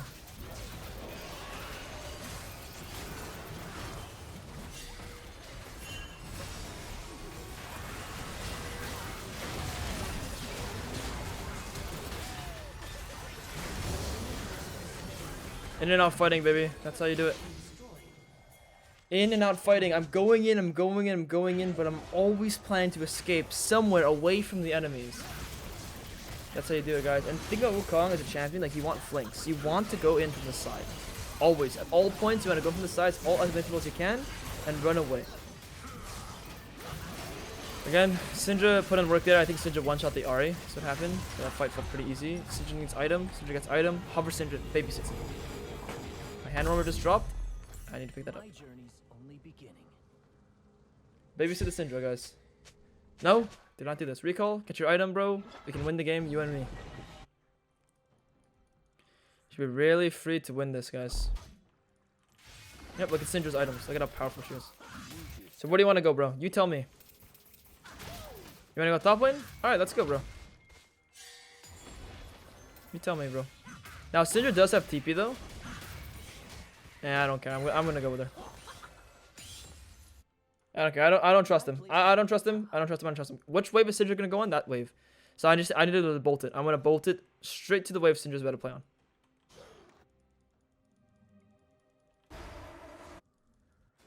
We see Viego on the bot side, which is really nice. You see how we're prepared with Syndra. Adapt to all situations. I'd be able to get this Ahri's ulti if anything.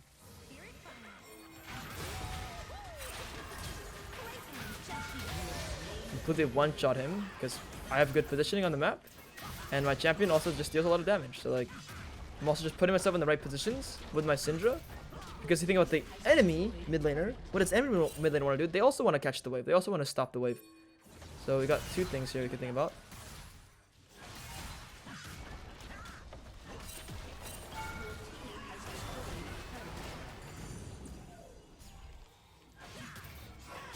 Teammates can siege now. Should be really free to siege. Steal that from him. Bring me a real. For all the times he screwed me earlier. Let's watch the bot fight here. Your team has destroyed killing spree.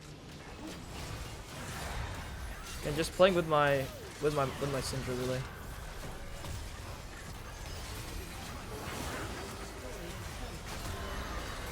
Ally has been slain. Gotta go nice and slow here.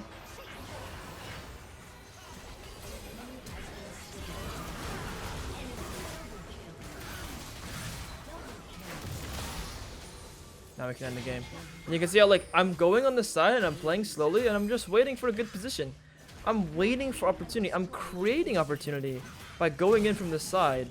That's how you want to do it, guys. You create things from going from different angles.